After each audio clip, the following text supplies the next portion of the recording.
July 10th, Highway Committee meeting to order at 8:32. Roll call. We have everyone present except for Gary Bjork and Jerry. Why do I always think all the comments Jerry? Do we have a form? Approval of minutes from the June 12th. It's up to you two, I guess. I'll make a motion to approve the minutes from the June 12th Highway Department meeting. Any discussions or corrections? If not, all in favor? Aye. Any opposed? Motion passes. Public comment, anything? Nothing. All right, nothing from me. No bad news. It's good. Items plus budget considerations and discussions. All right. Okay, so as I'm sitting here and there's just the three of you, I typically would sort of record, but I think record on sticky notes. But you know, Randy's been through this, and I think probably the conversation is the more important part than the notes or whatever. Although I will ask you to vote at the end. So let me just lay a little bit of background. So this is the third time that I've been through in this role. I've been through budget preparations. In 2022, I came on board on August 1st, so we were into budget, but not super far. Last year, we had a relatively pain-free experience. And this year, there are a few more challenges, opportunities and challenges. One, so we are coming to the end of our ARPA, our American Rescue Plan money, and all the sort of the related COVID monies that are that have been helpful through the last several years. Those are winding down. We do have some increase. So last year, when the state changed its shared revenue formula in terms of how much of the property tax money, or sorry, income tax money comes back to us and sales tax money comes back to us, they did base increases on state sales tax numbers, so we get a slight increase every year. We just got the numbers last week, and it was honest, it was like $75,000 more. But hey, we'll take $75,000. But our own internal proper or sales tax number, that 0.5% that we charge as a county on your sales tax, continues to grow. Interest on our interest-bearing accounts continues to remain high, over 5%. So the picture is not all bleak, but there are some challenges. So I'm going to walk you through this sheet that I provided to you, just so you kind of understand at a high level where we've been and where we're at for this year. And then we're just going to walk through the considerations on the top of what's the impact of making changes in any of those three particular areas. So this, first of all, this chart represents only the kind of the levy, and it represents the part that comes out of taxpayer dollars, whether it's levy or whether it's sales tax and shared revenue, those pieces of it. Our actual operating budget's about $100,000. $100,000, not $100 million. Oh, what's an extra zero? Yeah. Actually, we need 2 more zeros or 3. I'm not sure. Our actual operating budget is about $100 million, but much of that is covered in fees that we charge for services, you know, licensing, things like that, and state allocations, various grants, things such like that. So I'm going to walk you through this chart, and we're going to start on the second column on the left. That says on the bottom 2024 expenses, and we're actually going to start on the bottom, which is a little counterintuitive, but start with the debt service. So you'll see debt service as both an expense and a revenue. On the expense side, we will owe about $5 million. of debt service payment on our existing debt. For this year, we had about $5 million. And then we have of what we have remaining in levy, which is about levy and those other funding sources. We have about $9 million in operation supplies. So that's really like everything that's not personnel. So if you think about, I would say, sort of the toilet paper, the food for the inmates at the jail, the placement costs that we have for kiddos and adults, the shots you receive at the health department, whatever those things might be. There's about $9 million of our levy in those state allocations, in those state revenues in those areas. We move about $17.5 million of our levy into salary and fringe. Our actual total salary and fringe budget is about half of our budget's about $50 million. And then this year we funded highway projects to the tune of $4.8 million, much of that being the county deep project. Then I'm going to move you one column to the left to the funding side. So again, I said debt service had a revenue and an expense. The revenue then is we use $5 million of levy to pay our debt service. We have about $2.7 million of shared revenue, those property and sales taxes on the state side, income and sales taxes on the state side that are sent back to the county. We had about $4.5 million of county sales tax collected on that 0.5%. And we have the remaining $19.5 million of levy. We used $1.4 million of our savings kind of general fund. We approved borrowing of $3 million, and we had $400,000 remaining on ARPA money.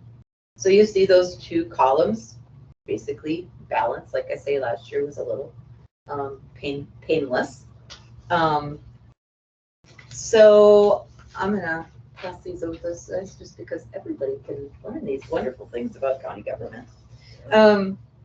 So now I'm going to move you to the two right-hand columns. And again, we're going to start on the farthest to the right with 2025 proposed expenses. Now, keep in mind, these are round numbers. Our departments are just submitting their final budget requests for 2025 this week. They're due on the 12th. And so we're running with sort of what we know at this point in time. It will not change dramatically. Our operations costs have stayed fairly consistent for years. You know, a couple $100,000 waiver, but nothing significant. Isn't it amazing when you talk about somebody else's money and a couple $100,000? It's not that big a deal. Okay, so again, we're starting on the right-hand side on the bottom. We will have again in 2025 about $5 million worth of debt service. We will commit or proposed committing $9 million of the other levies / shared revenue money to our operations costs. We will the same amount to salary and fringe. And then you see that lighter green, smaller, thinner line.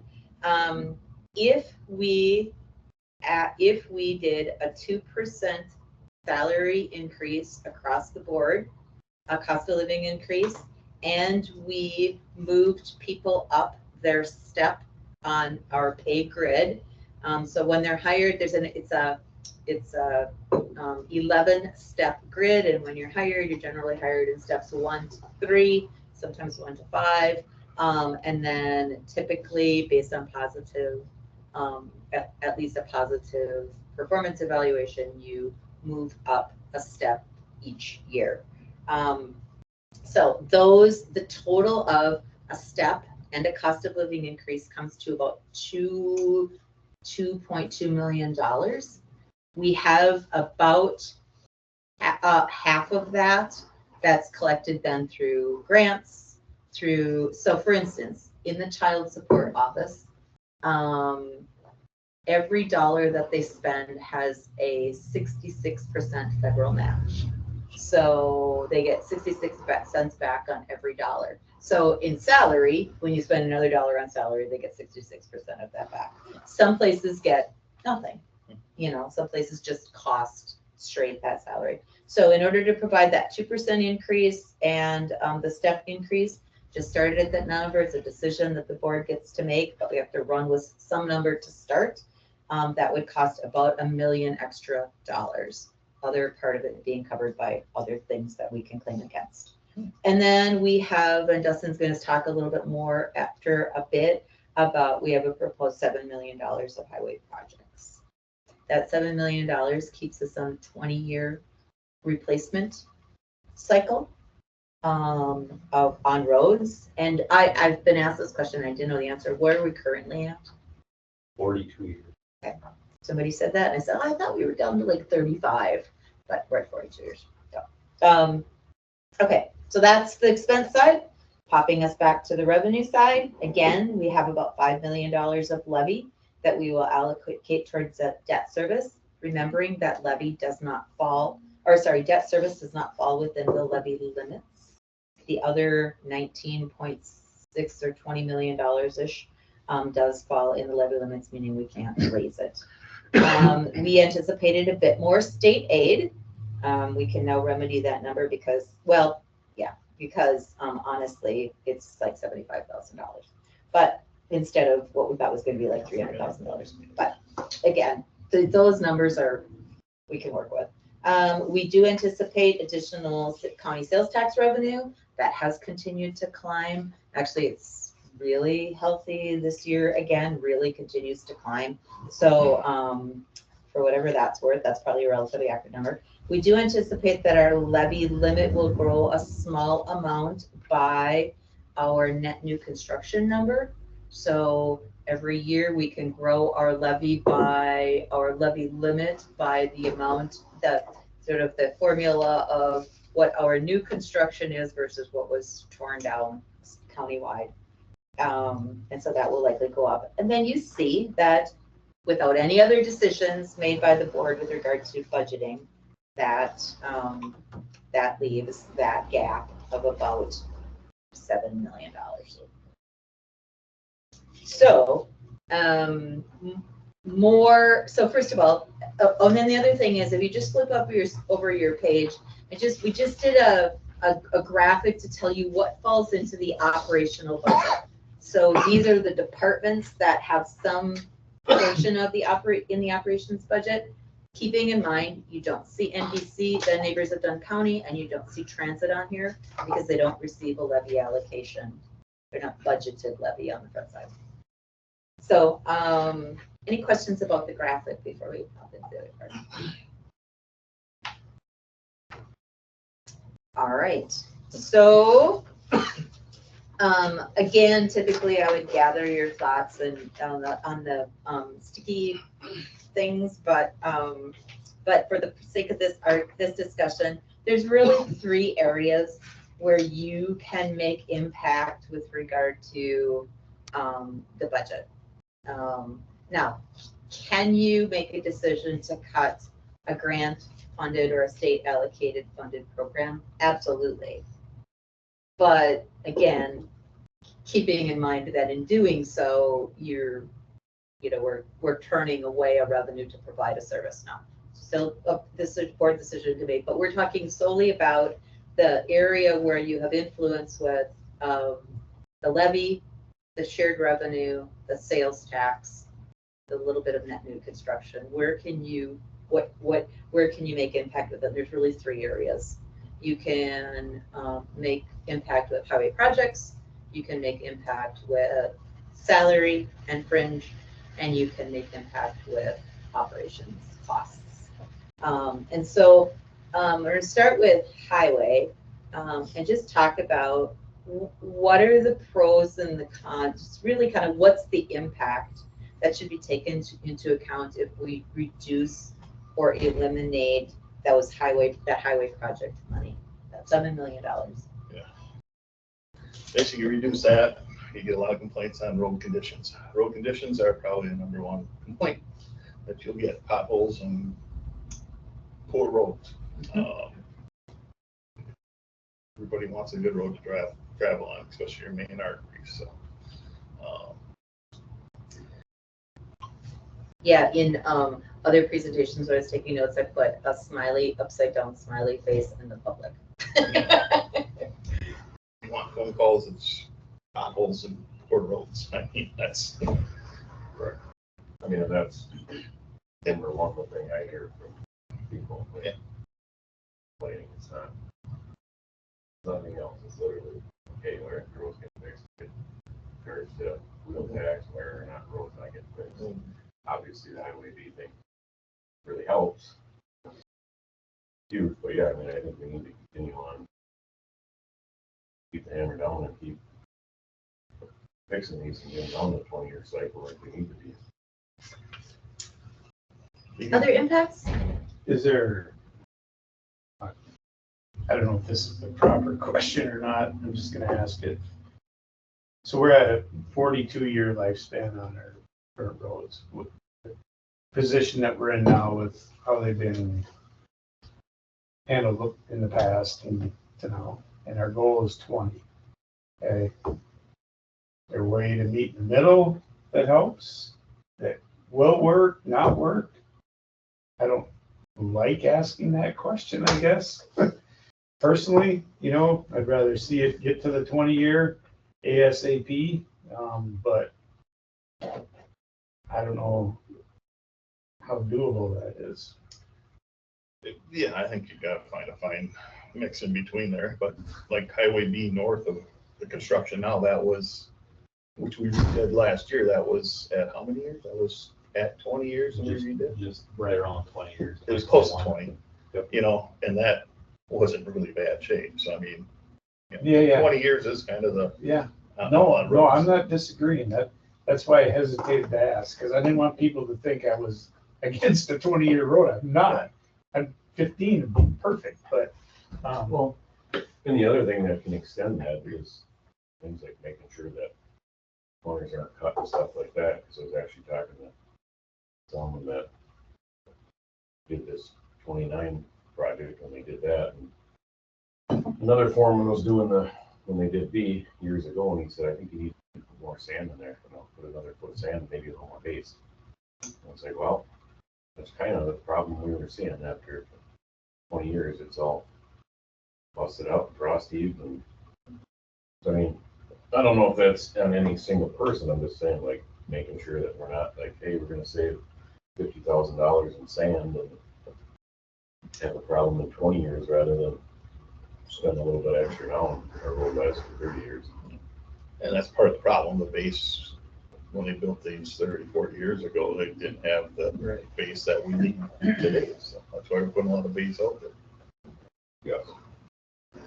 So another consideration that I don't think is quite so intuitive, but I put out there for you, particularly as a highway committee, to know and kind of have in your back pocket is, so highway really operates out of two purposes, right? We do highway maintenance, we do highway work for the county. So we plow, we mow, we chip seal, we crack chip, whatever we do with chips, something with chips, and we crack seal. We do those sorts of things. That's highway maintenance, and then we do construction projects.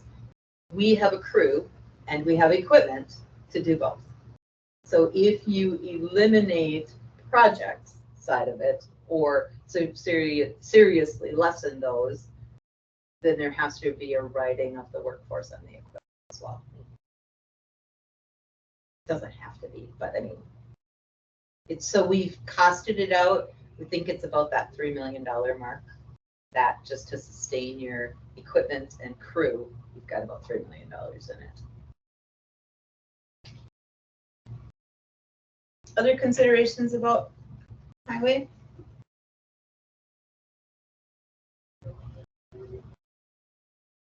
Other things that have come up in other committees, not addressing issues now kicks the can down the road and the cost. and the cost goes up. Exactly. Mhm. That's a little bit maybe why we're in the pickle, a little bit of a pickle or whatever you want to call it. Exactly. It's You been know. kicked down the road And a I'm long not, time. I'm not throwing anybody under the bus. Before I got in the chair here, it's just, you know, Well, it's just, such and such to pave the road 10 years ago, and kick the can down the road, now it's 2 or 3 times as much. Yeah. So now we gotta try and do that, plus bring it back, so, yeah, we probably are gonna have to go somewhere, but definitely be nice to keep heading that direction as much as we can. like, and again, I think, you know, Dustin has provided us, you know, the 5-year plan and, you know, with his goals and projects that were listed on those so I think that is all part of how that'll all be part of the formula if we have to meet in the middle, you know, is being able to look ahead because it's already kind of laid out, you know, especially some of the major projects. And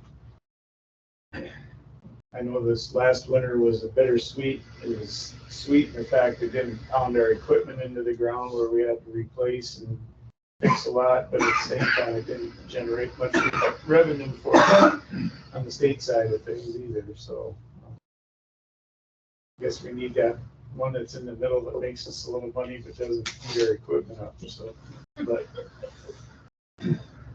For the record, I'm perfectly good if we have another winter just like last winter. Maybe for the next 10 years is okay. I'm okay with it too. But Sorry, Highway. We need more snow, a little bit more cold. Snow on that. North of Beta can snow all at once. Exactly. Well, that's fine, I'll go up there, but I guess what I'd like to add to this is, in your packet, I did put together our 2025 preliminary project list with some photos. I mean, obviously, if we decrease our budget, these are what our roads look like, and mind you, there's probably 30, 40 miles just like this that we aren't even touching. If we neglect putting money into our infrastructure, a lot of our roads are gonna look like these roads in the next 10 years. Very quick. Yeah, we went on that road tour, you could really see it. Absolutely. That's very That funny. were, at that 15 years and how bad they were already. I mean, you know, down to C up to F to ones that are fairly new. I mean, and they are getting really bad. Like B was before we just did the north part of that. Yeah. And the rest of Well, there's no doubt. I mean, that's why I wanted to, you know, make sure everybody understood. I'm not Anti-road. not anti-road at all, you know, No, but Yeah, you just don't overspend, I get it. I'm not even that worried about overspending a little bit on things like this that are, you know, when you're talking about safety and, you know, those kinds of things. You know, that's where I'm hesitating in my mind, like, where do you draw that line? Because I travel these roads all the time, and so does my family, and last thing I want is, you know, not worried about a shock wearing out on my vehicle. What I'm worried about is these get bad enough where people start running into trees and other things, you know, and so. Okay, so, in the interest of time, if you take your sticky note, if you'd write highway or something on the top, and I'm gonna ask you to rate after the conversation, with 0 being no funding for projects in 2025, 5 being similar funding to last year, that roughly $4 to $5 million, and 10 being all of the requested funding, where would you sit today? And you don't have to put your name or anything, just a ranking. And we will share, because we've done it, got one committee left after this. We have done it in all of the committees, so we have a ranking. You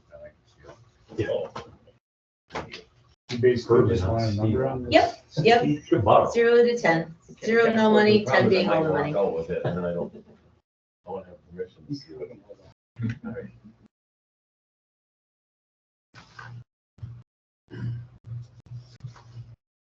Okay, And then we're gonna do the same kind of considerations. So when you think about salary increases, cost of living and step increases, what is the impact of reducing or eliminating funding for salary increases for county staff in 2025? They'll say it's the morale of county employees. If you don't give them a raise and you don't give them any more money, people tend not to be as happy. Or they leave and then we're hiring new people, which costs even more money to training and everything else. You want the same number? Oh, first you're just having the conversation and yeah, then I'll give you the scale. Gotcha. Yeah, I agree 100% with both your comments. You're gonna lose them or just gonna have disgruntled crew, you know? And it's as an employee that spent a career in a state-funded career, like very, very much like this, you know, and going through years and years and years and years of just the standard 2%, or I think one year it was, we actually got 3%, you know, and you just got to a point where, for me, I had to find other income, you know, I had to outsource and create opportunities to try to create some more income to keep up with the cost of living, and Which is a Which is potential reality. We were having it's all real conversation over the weekend. I was talking to someone who's actually working in Eau Claire County, so I can't speak to this being the case in Dunn County, but they were saying that in their child welfare, child protective services staff, about over half of the Eau Claire County staff have a second job. Yeah. And then so we said, oh, was that like, do they really not? I'm like, well, they probably make a starter, they probably make $50,000-ish a year. But when you're by yourself, if you're not married, they tend to be the younger people, new in their career, you're not married, and then you're paying for college loans and you're trying to have housing and you maybe have a car, you didn't get a bike, you know, whatever. It doesn't go as far. No. So. No. And the reason I brought that up about, you know, being in a position where you're outsourcing yourself to other income, then that goes back to the quality of work that you're doing at what your primary is, you know, your fatigue and your stress level and all those kinds of things, you know, and, but I'm a grinder, so then, you know what I mean? So. We will not likely have any significant increase on the benefit side. We've implemented a number of cost-saving things and been successful in those. We may do some health insurance increase because honestly, we don't want people necessarily to get used to for years and years of none. We might do a small increase just to keep our fund healthy, our self-insurance fund healthy, and to keep staff used to having a little tiny bit more of an increase, but nothing dramatic. We're pretty healthy. I'm guessing there's other things that have been explored, especially when it comes to morale, you know, like I'm just off the top of my head, you know, an extra day or 2 days off or Working from home. You know, yeah. Which All more time off. All of those things are okay when you are asked to do more with less. Your ability to take time off is also less, you know. So it's like you could give people more time, but if they can't use the time that they've got because there aren't enough bodies in the chairs to do the work. Right, especially in emergency services. Yeah. Yeah. The other thing about it is similar to on the highway side. So every 3 to 5 years, we do a market analysis with a comparison to the public sector and private sector around us, wages. If we provide no increase, we again delay, we kick a cost can, Right. and then you have to, you're put in a position, eventually you creep enough behind that you have significant issues with recruitment or retention, and then you have to write the shit again, and that's expensive as well. No. Okay, so if 0 is no wages, wages being frozen, 10 is being the full cost of living and step increase, where would you land today? And this is under what? Oh, wages. Well, if Wait, you just put wages or salary or something, that just lets me know what you're. How did you say the name of that? 0 being no frozen, no increases, 10 being full, at this point, 2% 2%. plus steps. They're stepping up the grid. which is cost about $1 million. That's about $1 million of levy. Levy-ish, some form of funding that the county needs to provide.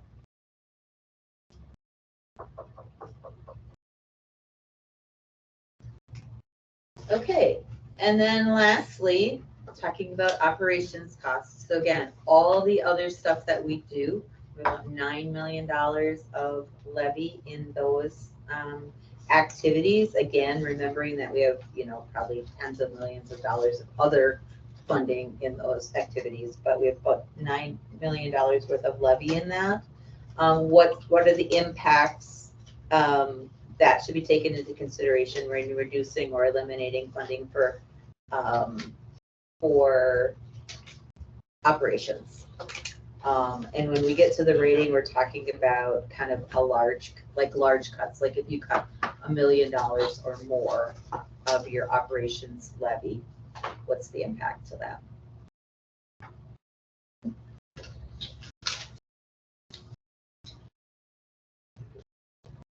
Where would you cut it?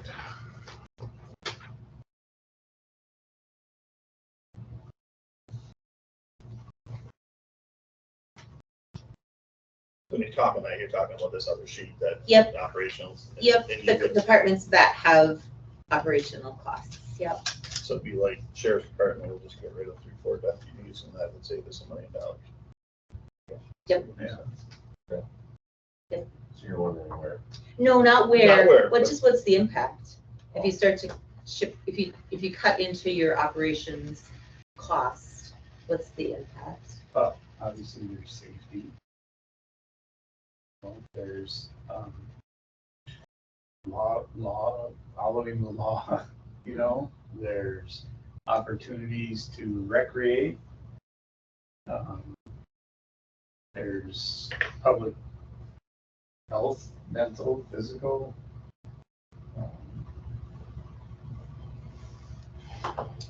Impacts, services that are available to our citizens are impacted. I mean, those are the ones that I think about, are important to me personally, I guess I think we live in a pretty safe place, and I think that's a product of,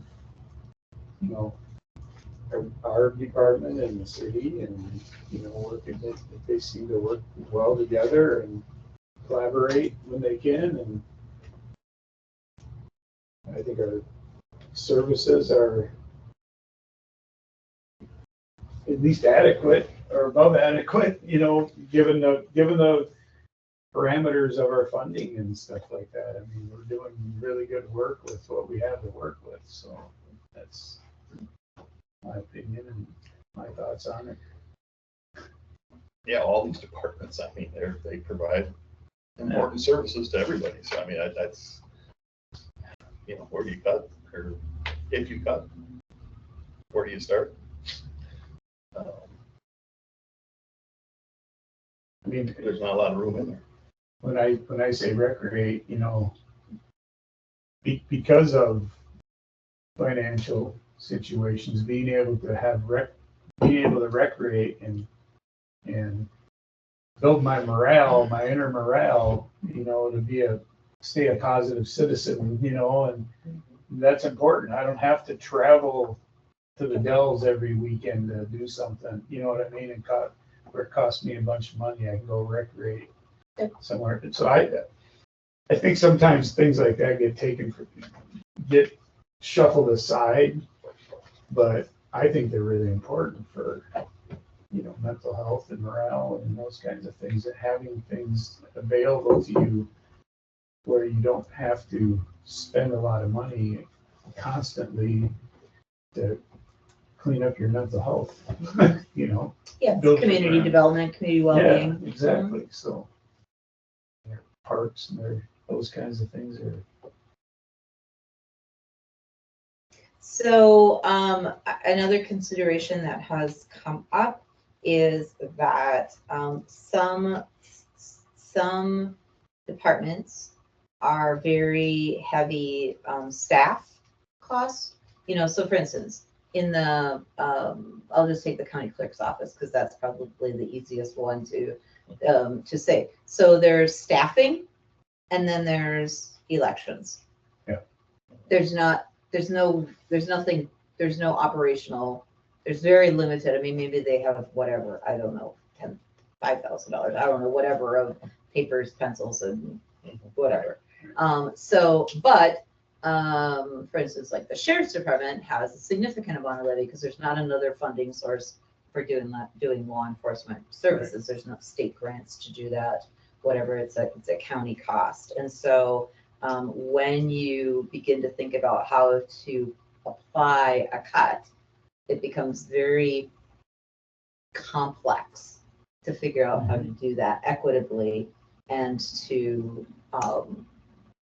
to sort of figure out where that can come from, because you can't just across the board 5%, across the board 10%, or whatever. It's just like throwing a dart. You have no idea whether you're actually cutting money, or it takes a lot of complex configuring to figure out exactly where that money is coming from. And my own tiny bit of editorial, you're still $6 million short. So you could find it. I'm not saying it's that there shouldn't be any or not order, but again, you can take a pretty deep cut on operations and only save yourself a small amount. All right, so 0 being a large cut of more than $1 million, and 10 being maintaining operations budgets at the current levels of levy in them. Where would you land today? If you just put operations or OP or something, that lets me know what your rating was on. That would be helpful.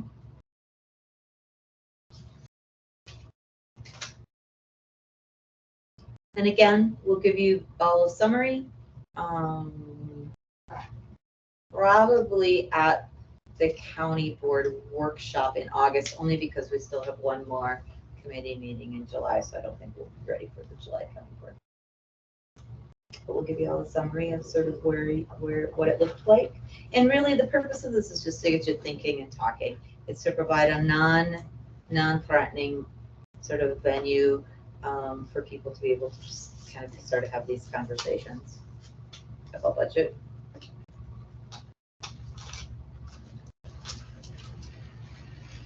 All right, stick your stickies together and I'll get out of your way.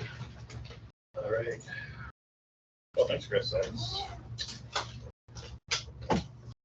shedding light on the situation.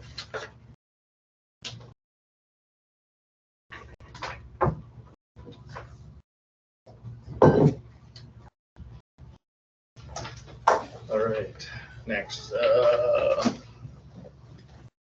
Justin. You want to switch right to D first? Yeah, so what I'd like to do is go to 6D. Yeah, okay. Without objection, we'll move to 60. If that's okay? All right. Yeah, so I'd like to present, got Corey and Brandon here from Cedar Corps, present the analysis and their findings with their potential building addition here at Highway. So if you guys want to come up to the table here. Absolutely. You'll have to tell me when you want your slide switched. Sure. I have a couple updates on that. None of that's in the packet, right? None of it's in the packet. Okay, just so you know. I was just gonna say- have it. Oh, I think updated it was a couple I'll be searching for things it. on here. Oh, if you want, I just added a couple pictures as well. IT has taught me never to use somebody else's flash drive. Oh, I suppose, yeah. Boy, you listen good, Just, don't you? just did my First time security you've ever training listened. last night. We get the same deal at the office, so. Morning, everyone. Morning. Thank you for the opportunity to come in and present at your committee meeting. So, as Dustin is getting this up, sounds like you had a lot of information on your budget. So, I'm gonna tell you some things about your current facilities and some of the things that the county highway department needs, that may have an impact on it in the coming years. And, we have some options to put in front of you that will allow you to take a larger bite sooner than later, or spread this out over a few years. I've been working in governmental architecture for over 20 years now, and I know how it goes. There's no money and there's a lot of things to do, so we get it. So we want to just flip to the next one there, Dustin. We'll jump right into it. So what we started out with is looking at this facility and trying to understand what is needed to maintain this facility, where are the shortcomings, what's working real well. We also went out and toured all the satellite facilities, so we have a better understanding of what's going on there, because the highway department as a whole is impacted by those satellite facilities. We're going to review a little bit about modern facility and some design trends. As the committee and the board decide to look at a project, we'll talk a little bit more about that. We're going to focus on those immediate needs. We'll go over a little bit over the space needs that we developed for the county highway department. We got some alternatives, as I mentioned, and we'll talk a little bit about solutions and operational needs and alternatives. We have some budgets and implementation plans to get you going on this. So next slide, a little bit about the existing facility, and by all means, stop me at any point if you have a question. We'll keep this interactive here. So I think everyone knows this site pretty well, but it's just short of 35 acres. This building here is the primary building built in the 80s. There's what's called the White House. It's a pre-engineered steel building out in the north side of the site here. 3 salt storage for state and county salt. Sand is currently stored outside. We have the new fuel island, lots of parking. Not really sure, when I look at the site here, I was kind of surprised about how much parking we have here. But I think the vision when they built this facility was actually pretty good, having a 35-acre site and a lot of space. It gives you opportunity. The sand storage I mentioned outside, and you can kind of see along the east side of the asphalt here, there's a lot of equipment stored outside. And, I got some other photographs here that you'll probably see in this presentation where you'll see a lot of that equipment out there. So again, facilities. So we have this facility and the 5 satellite facilities. We have a highway commissioner, an assistant commissioner, about 40 staff, 2 supervisors, parts, 6 mechanics. So we got a large crew working out of this building, especially since it's about 45,000 square feet. The reality is there's not enough space for everyone here anymore. Back in the day when this was built, smaller crews, smaller equipment, we had some space. Interestingly enough, Dunn County has 850 miles of county and 516 of DOT. I believe, Dustin, correct me if I'm wrong, but that's like number 3 in the state. Number 7. Number 7, okay. I know you're up there really high, especially when you consider the counties around here. You probably have more than most. Maybe St. Croix has a little bit more. Less. Oh, they got less. Chippewa has more, right? Chippewa was right about the same. Yeah, just a little bit. There's all in all, so I note about 150 pieces of equipment here. The reality is, there's about 300 to 400 pieces of equipment. Some of it's small, some of it's attachments, so I'm including big equipment, not necessarily plows and wings and sanders. So this is the primary equipment. Of that, 65 to 75 of those pieces of equipment are stored outside. And, you know, when you walk out the door, you can see the money sitting there in rows. So next slide. So this facility is just short of 46,000 square feet, as I mentioned, built in '83. Small office space in the front, a little bit of office space in the middle for staff. We got the very small wash bay. If you haven't been through here and you watch your truck pull in there, it's tough to get in. You know, it's just waiting for an incident. We have the shop, again, pulling into the shop spaces. That's a 2 to 3 point turn getting into there. And the vehicle storage. Interestingly enough, I was looking through some photos yesterday.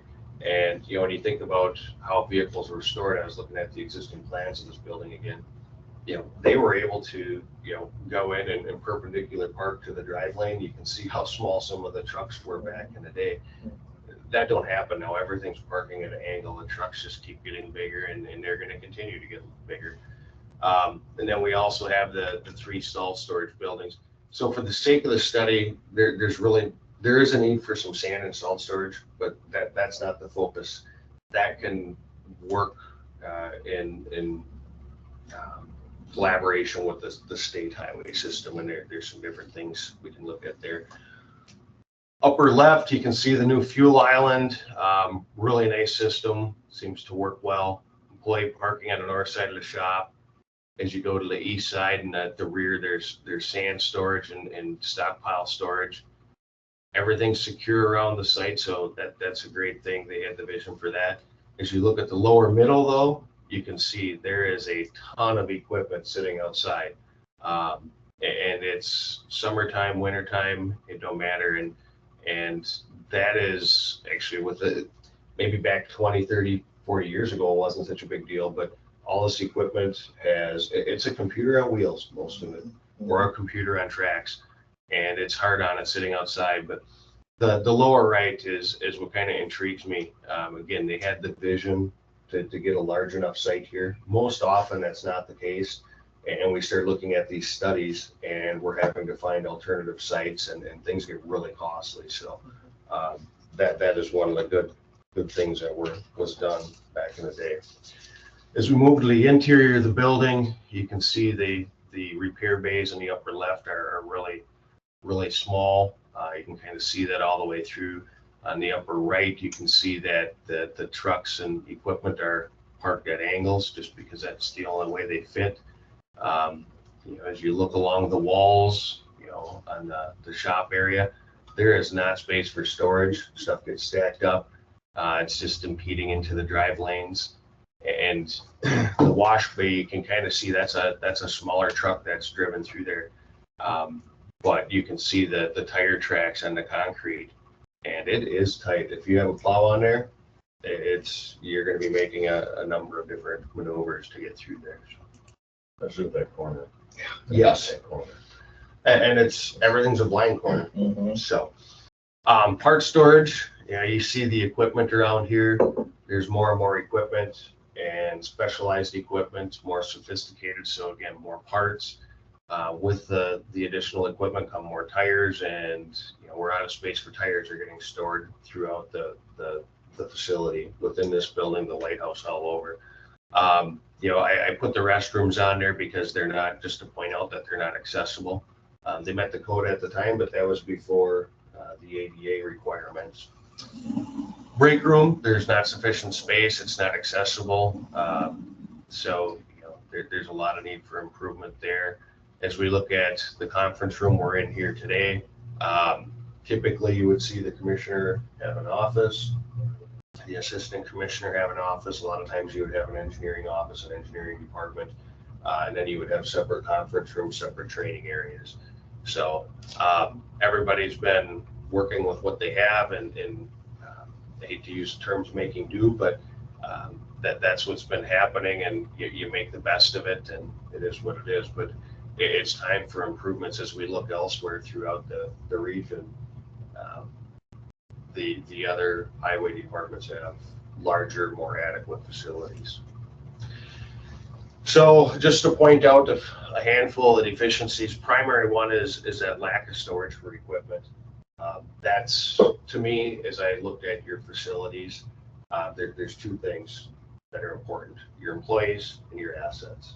So this building could be updated, improved for the employees, but we need more space for the assets. It's about protecting those assets. So lack of storage and equipment, access through the building. Now, around the building, everything's working pretty well. There's a few minor improvements that can be made, but throughout the building and the facilities, access to and through parking, eliminating those backing and tight turning movements will be important. That wash bay, again, that's an asset management thing. The more time that equipment can be washed, those trucks can be washed, the longer they're going to last, the better things are protected. Administration storage space, again, that's from the commissioner, assistant commissioner, hopefully at some point engineering and administration getting proper storage in offices and facilities for them. Even so much as an accessible counter when you come in. You have an accessible parking stall, but it stops there. So if somebody's coming in, that could be a challenge for them. Designated storage for the equipment, so specifically those trucks, so having adequate space for them. We'll talk a little bit more about satellite facilities, but there's some general maintenance and improvements that are needed out there, and there's options there. That wasn't the focus of this study. We really wanted to hone in on this shop, but we have to talk about that and understand, what that looks like over the next 1, 2, 5, 10 years or even longer. The break room and training area, one of your largest resources or assets are your employees. So having the proper space for them to come in, get a break, not have to listen to an air compressor. I heard it in your budget discussion about mental health.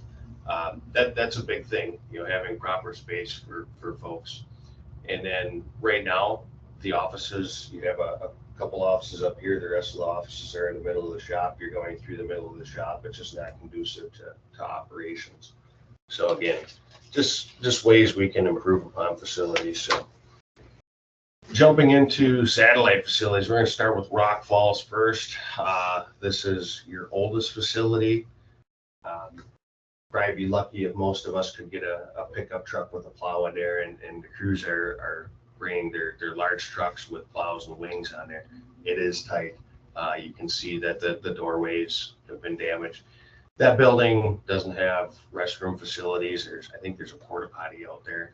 The building potentially is over the property line. There's HVAC issues that need to be addressed. That building has the chimney with the old, it doesn't have the wood furnace in there, but it was set up for that back in the day.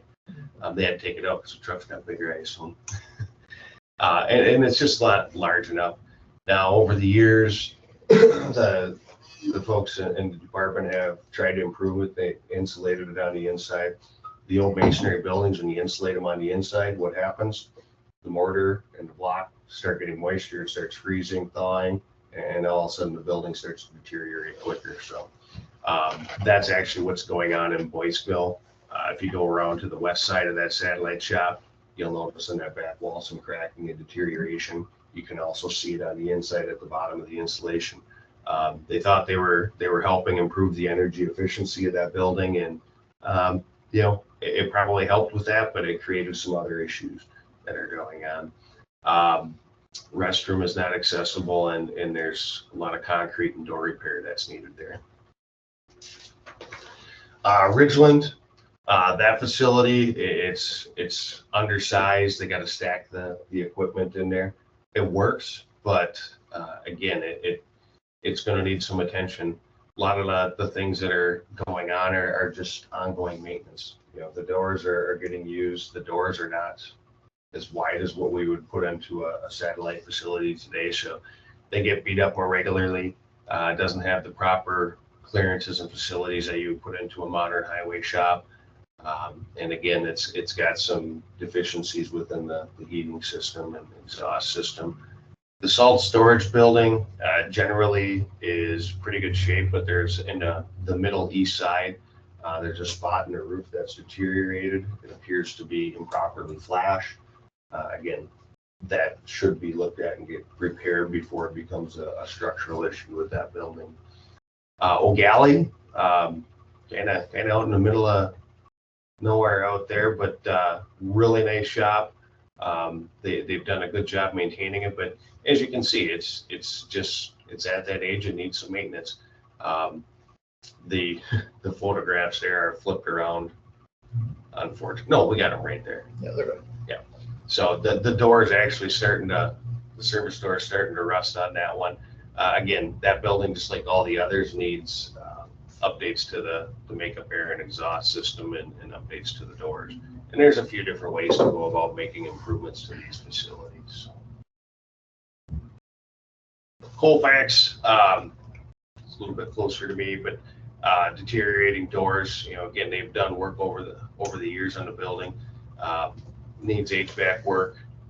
When I say HVAC, makeup air and exhaust. We're not putting cooling in these buildings, but it also has no floor drains in the building, so again, makes it a little bit messy in the wintertime. Good. All these buildings, for the most part, have life left in them. I would say O'Galley, Colfax, and Ridgeland, they got good bones to the building. The structure's good, but the cladding's starting to age out. The roofs are starting to age out. The insulation's starting to age out, and then functionally they just become obsolete. As I look at Rock Falls and Boyceville, those buildings are probably the most concerning because of the masonry and concrete deterioration, and they're both undersized. We can look at a maintenance program and a capital improvement program that'll get these buildings back up to speed over a period of years. There's opportunities to omit satellite shops and possibly centralize that a little bit more, and we can discuss that. But again, something is going to have to be done, not necessarily today, but over the next 2, 5, and 10 years, you're going to have to invest money in these buildings. As we look at modern facilities, and you can go east, you can go north, you can go south or west. The other counties have taken the steps. They have modern highway shops and facilities. It's about having that sufficient storage access and turning movements, proper access and clearance for towing a trailer or running a triaxle truck with a plow and dual wings. Actually, I think Eau Claire County might have a trailer plow yet. I mean, those even take up more space. Having the space for the equipment, that's a big thing. And then the other things, it's just like any other facility, looking at security, safety, efficiency, and flexibility. In a highway shop, those are big items because safety. We're running equipment around all the time, and it's a lot of money you're investing in these assets. And anytime we can increase the efficiency and flexibility, it promotes a longer lifespan of the building, longer lifespan of the equipment, and less accidents. Some of the trends, so you've already taken some of the steps, but modern fuel islands, separation from contaminants, so spill containment, secondary containment, things like that. Efficient and secure part storage. With more and more equipment, more diverse equipment, more technology and equipment, you're having to carry more parts and secure that stuff. And unfortunately, just in today's day and age, if it's not secured, sometimes things disappear. Wash bay facilities, the different road maintenance materials we're using and chemicals we're using, and the amount that those trucks are out in the wintertime because of the public demand and the amount of lane miles, we got to keep that equipment clean, otherwise it does not last. Advanced communication, we're having more and more communication, more technology, more integration, and that's becoming a more taxing toll on the department. Site lighting, again, the highway department, just like public safety, is operating at all hours of the day and night, so having proper lighting.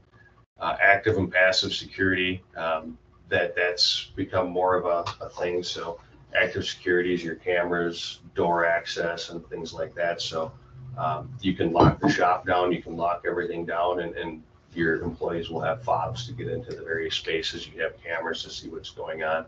The passive security, which you have a lot of already, is your fencing and lighting. Water reclamation systems, so that kind of ties into stormwater, but sometimes we'll look at water reuse and things like that.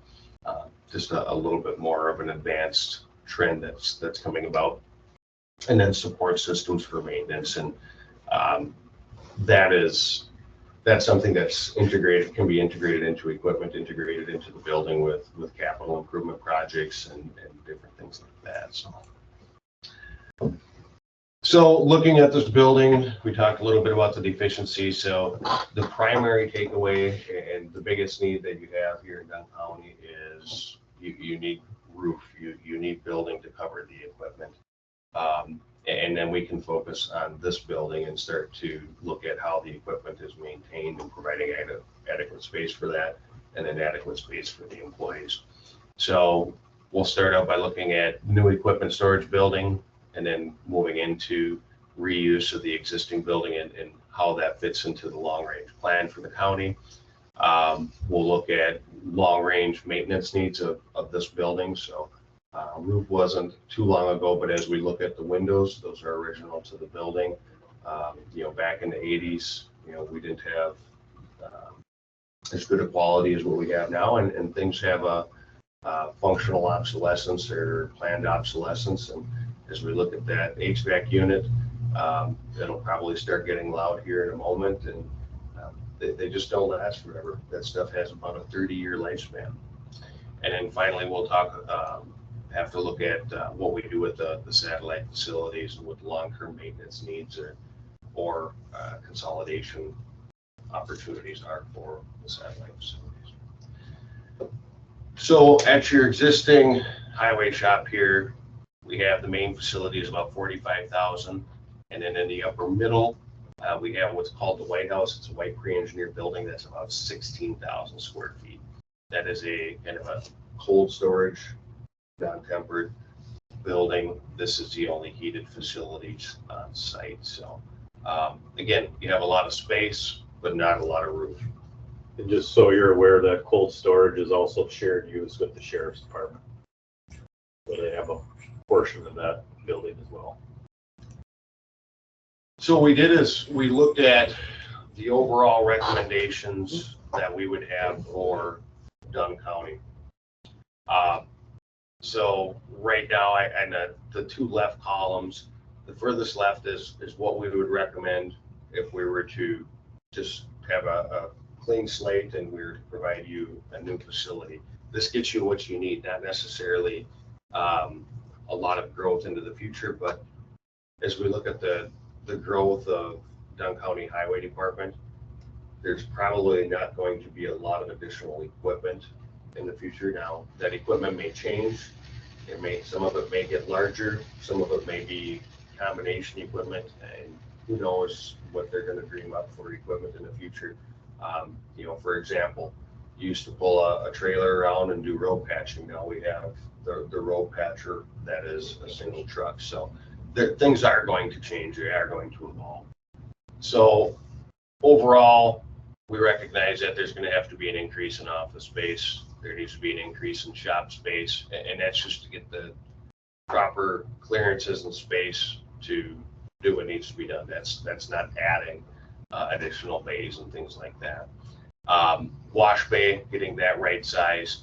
So it gets you about just shy of 146,000 square feet that's needed. You have right now with your two buildings, you have just shy of 62. So that's all that equipment sitting out there. Basically, if we were to put a roof over that equipment, still use the White House, it would look like option 1A at about 109,000 square feet. So if I just drew a box of where that equipment's sitting outside, that's about what it gets you.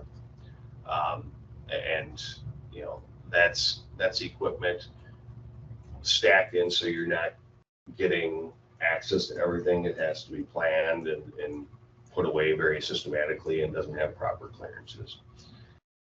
We look at option 1B, and really what that does, if we take away the White House building and we put a lean-to on option 1B, we utilize this building just as it sits with no changes, no updates for staff, no changes to maintenance. That'll get you just about enough storage for everything you have.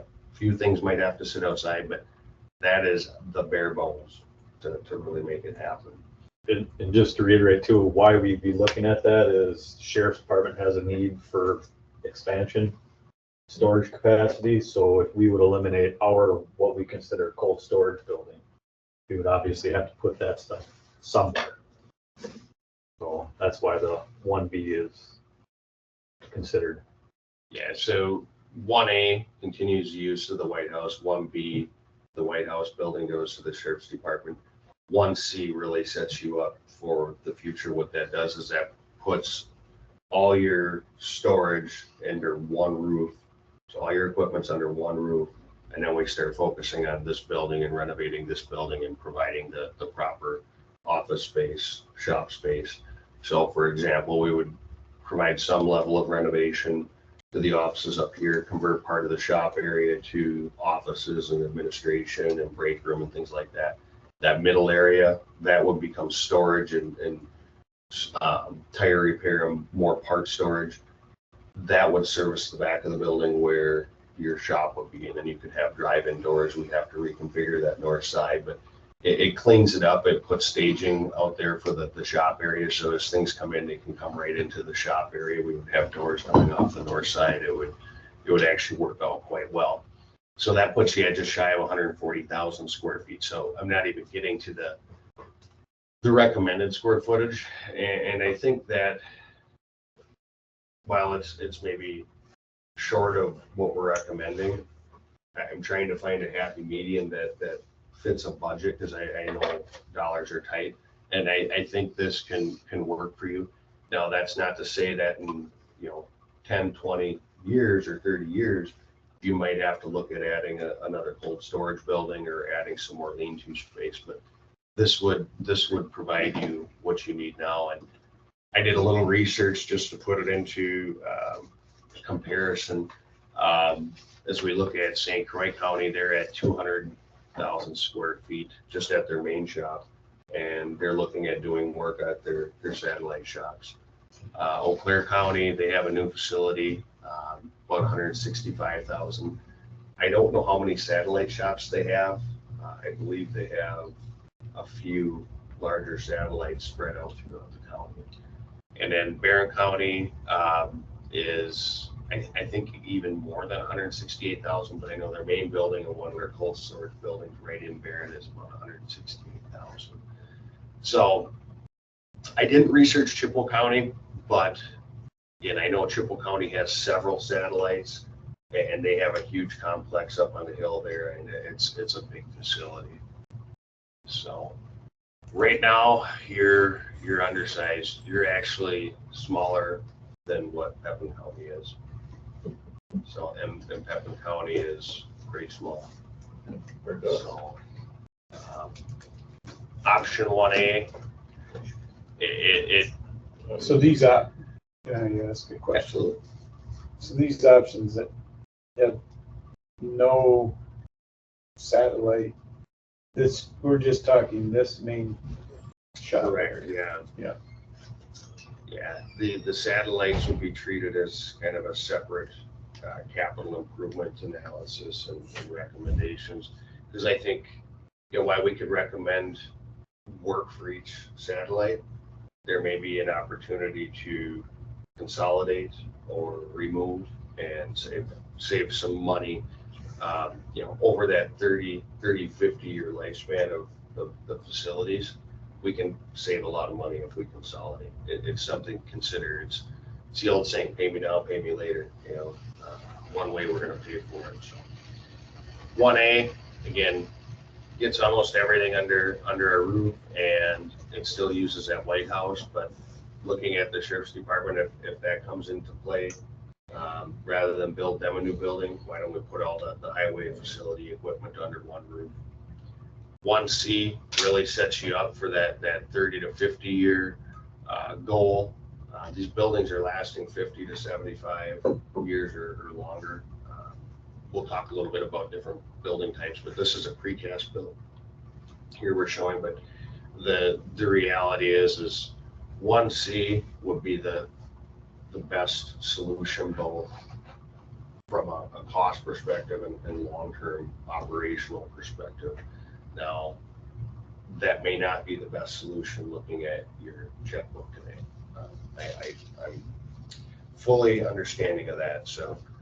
So the new addition or whatever they did at the city shop, that was precast, right? Correct. That's actually a picture of that shop right there. So I thought it looked familiar, but So, And how many square foot was that? ooh, You designed it, didn't you? yeah. I design a lot of things. That's a problem. I want to say that was in that 20,000 square foot range, and we did a lot of renovation. There was a lot of site work that went into that one too.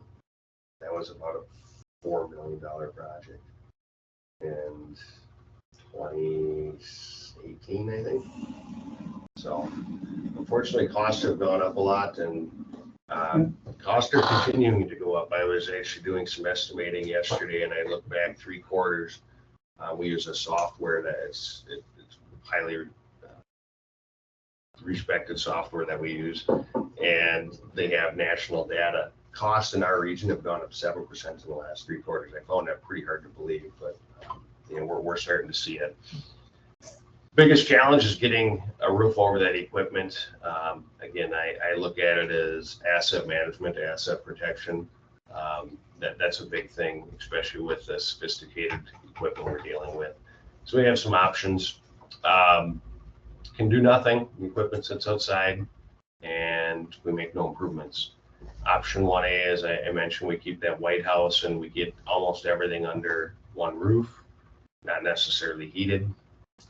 1B gets a little bit more under one roof, or gets everything under one roof, a little bit more under heated, and then we have a little bit of a larger lean-to. And then option C puts everything in the heated shop, and then some of that equipment, like some of our aero boards or sign boards, dozers, track backhoes, that stuff can sit outside. We're not firing that up in the winter.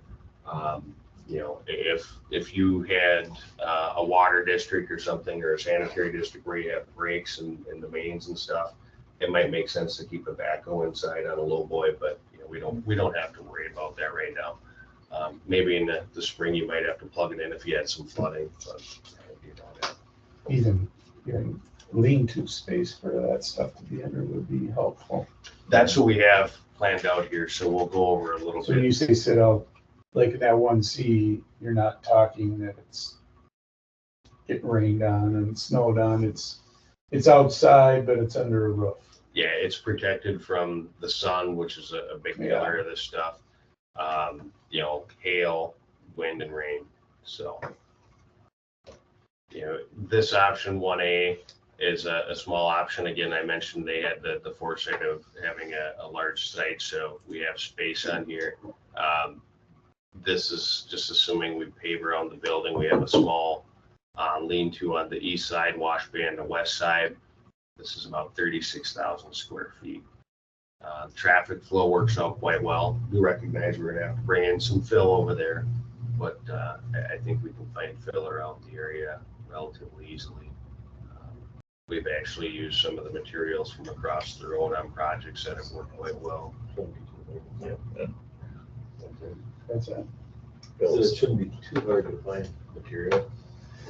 And then option on the next one, so again, the existing building, really no changes. We're using the existing White House, and we laid in some parking here that may change what we do in there, and some of it may become storage racks, some of it may become small storage, but trying to put all the larger equipment into the blue building and smaller equipment into the existing grade. So there's no, like on that one, there's no lean-tos out either. Besides that, right? Every one of these options would have. Yeah, this has a 50-foot lean-to. Something. Oh, okay. Option 1B is very similar. What we did is we just added some length to that. And again, that puts everything under one roof, puts the White House in the hands of the Sheriff's Department, and then they can do what they want with that, and start setting the county up for, the Highway Department up for success with storage under one roof. Again, just the storage areas on the south side. We talked to Dustin and a little bit yesterday, and that's something we gotta get a little bit more space into these buildings. We tried to accommodate that here. We have the 50-foot lean-to on the right side or east side. But again, at this stage, no changes to the existing building.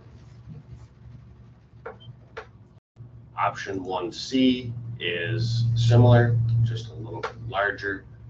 This sets it up so that, you know, in subsequent years, you can start focusing on this building, and as you update and modernize this building, you don't have to build another storage building. So this would renovate the shop and office areas. We didn't lay out the offices. I think everybody gets a picture that you gotta add about 80% square footage to your offices. We're having our meeting today in Dustin's office. There's a lot of equipment outside. If we go back one, Dustin, I mentioned earlier in the presentation, if we just drew a box around where that equipment's sitting outside, that's what this is. That's what covers us. So I think it's pretty easy to rationalize. You know, I know you're in a tough spot because you got to defend all this to your constituents, but looking at that graphic, when you see the blue over all the equipment, it makes it pretty easy to explain. And I would bet most of the constituents probably put their lawnmower in a garage or a shed, and we're talking some high dollar equipment here. So there's always a different way to do things, and every time I go into one of these meetings, somebody says, well, I built my building for this, or I built this for that. You know, could you build a pole shed? Absolutely. But, you know, that would probably be against my recommendation. But if you wanted to, that's an option. The next option is a pre-engineered metal building. It's a steel frame. You have one out on the north side, the White House, and then you have a precast building, this one. Modern precast buildings are a little bit different, but you're north of 50 years. You're probably at 100-year life on the building if you maintain it. Easily 100-year, and concrete holds up as long as you maintain it and you don't run into it or damage it. So I outlined some of the different benefits or impacts of each. The big takeaway, a precast building, they go up quick, they're energy efficient. There's always concern of what's called a flat roof or low slope roof, a membrane roof. I can tell you, as one of the firms that do more work, and I do a ton of work for the state on roofing projects throughout the state. EPDM roofs are one of the best roofs out there, as long as they're detailed properly, and they've come a long way from 20, 30 years ago. 20, 30 years ago, they didn't know what they didn't know, and they didn't have the materials. And we're going into roofs that are 20 years old and coming apart, and we're repairing them, putting in the proper detail, and getting another 10 years off rather than just replace it. So more efficient, longer life. The pre-engineered buildings, you know, you run into them, you hit them with a lawnmower, you can tear the steel. You can replace the panels, but they're just not as durable. Metal's not as durable as the concrete. You can go to an insulated metal panel, get better thermal performance, but then that cost goes up and you're nearing the cost of a precast building. But again, you still don't have that durability. So each one has its pros and cons, and there's actually surprisingly not a lot of cost difference as we start to look at the cost. So we divided each option, 1A, 1B, and 1C, into two typical building instructions, just so you have the information. We started out with facility construction soft costs, the storage building project cost, but then I added in a column for renovation of this building, and that's just based off some square foot numbers, very high level with some assumptions, and then it gets you to a total project cost. The nice thing about this matrix, it allows you to look at phasing. It allows you to look at different options. So if we were, for instance, to go to option 1C, precast is what I would recommend. A little over $1.5 million more than the pre-engineered, but storage building costs would be $11.6 million.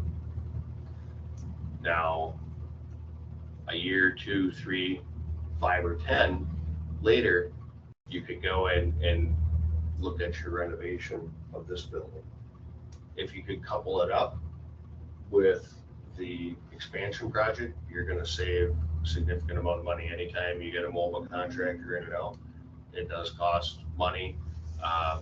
You know, there's just some efficiencies that go along with larger projects. But I do realize it comes in at 16.2 million. That's a lot of money. So that'll be up to the committee and board to decide how to proceed. The cost of waiting. So I did a little analysis, and I was able to build like an office building or a library about 15 years ago for $100 a square foot, and it's about $250. We're projecting pricing for next year on that same building to be $265. So it's almost tripled in 15 to 20 years. I don't foresee that. I mean, it might slow a little bit, but I don't see it stopping, and I don't see costs coming back. Costs will never come back to where they were a year or 2 years ago. The demand is higher, the workforce is smaller, buildings are more sophisticated. You know, before you had, you know, a few different colors of, you know, metal that you can put on your building. You had a few different colors of shingle. Now you can get different patterns. You can get all this different stuff. With that comes cost. Things have gotten more complex. So if we were to go to our base recommendation, that would be 1B. That would be a precast storage building. That gets you just the storage that you need today and does not set you up for the future. But that's just shy of a $9 million project. But again, as I look at that, you know, for just over $1 million, you can go to a precast building, and it's more durable, it's cleaner, more efficient. It just sets you up better for a long-term solution at the county. Ultimately, the big project over probably the next 10 years is looking at 16.2.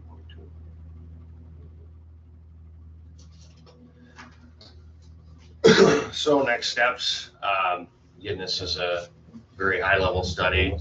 As we start going through equipment layouts and more design, we're going to prioritize what department needs and committee expectations.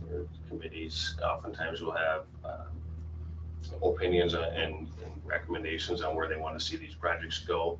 So we'll prioritize that into the improvement list, begin planning and design, and then once we get to a preliminary design, we reevaluate that budget, and then we move into final design, bidding, and construction.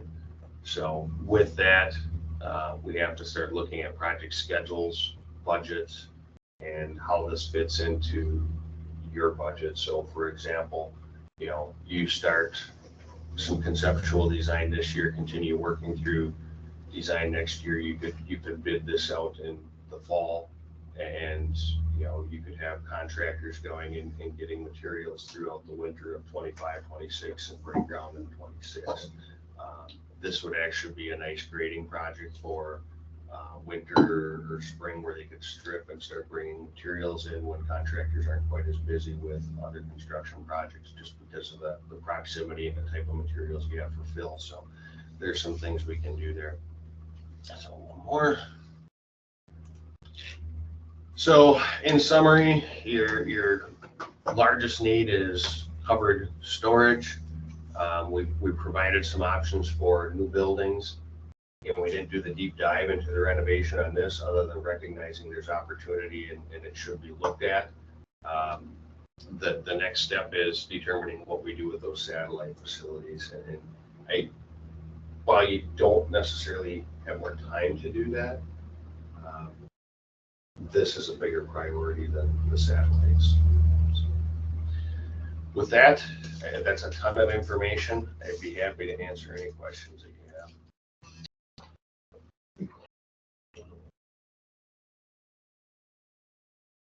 You laid it out pretty well. Yeah.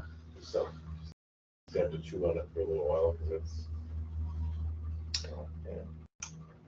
But you look, yeah. Cost versus value, I guess, is what we're getting. And I guess we wanted to present, obviously, to the board, there is a need. Obviously, this could all come to a screeching halt. I mean, we know the funds are tight. But weigh out some options, like this is what we need as minimum, just to cover our equipment. Or worst case scenario is renovate this and have enough space. But obviously, it all boils down to the sticker shock. That's where everybody's gonna look.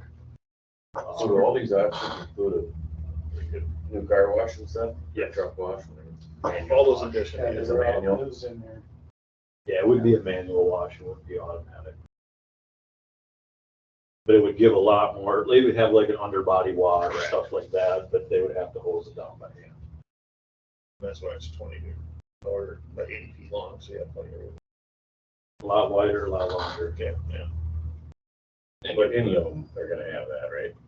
Maybe Yes, other options. Yeah, it was All options. Yeah, we put a little, basically what we design is a small pit that sits in the floor with an underbody flush on it. And that gets everything, most everything off the bottom of the equipment, and then you go in by hand and you rinse the rest of the truck off. And honestly, I think we could probably come up with a little bit more of a drive-through system, not a commercial system, but something that could be even improved upon at an underbody flush. That wouldn't cost you an arm and a leg. So what does that sink probably have? That's just a They have a fully automatic, fully automatic one. Okay. and they gotta drive through it. I mean, Right, it's right, not like, right. Well, Clear County's is fully automated. It's a very nice system, but again. there's a lot of maintenance with those too. Yeah, yeah. And obviously, so. The biggest thing is getting the salt and the debris off the bottom of the equipment. It's gonna save capital.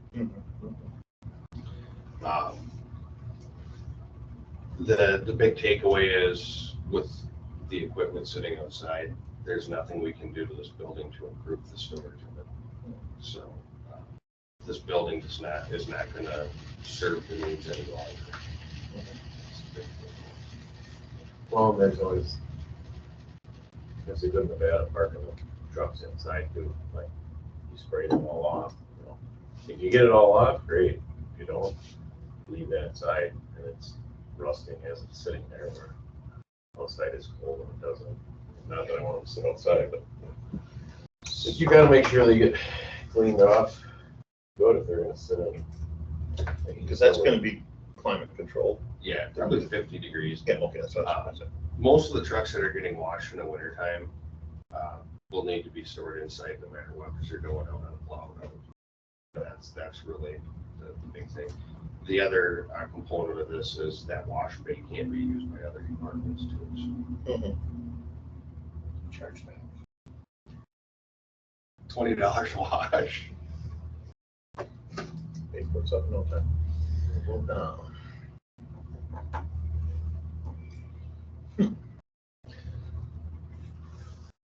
Yeah, so at some point in time, I'll have to talk to Chris on how we want to proceed with bringing this to the full county board. Yeah, and I didn't think they'd have to have the whole presentation too. Yeah. No, so that option, whatever option, basically then the White House would be all sheriff's department. Is that what we're thinking? That would take care of all their needs, basically. Right? One B and one C. Yeah. Basically turning that 16,000 square foot facility over to the sheriff's. Sheriff's department. Do they need all that? I don't know. That's a whole nother discussion that Corey's looking into as well. At some point in time, what their needs are. Like I said, maybe they only need half that building. We don't know. Because they wanted something somewhat heated too. That's what I was trying to get to They did. for their. And that building could be heated. I Oh, was it could be. just Okay. gonna ask, could that be heated?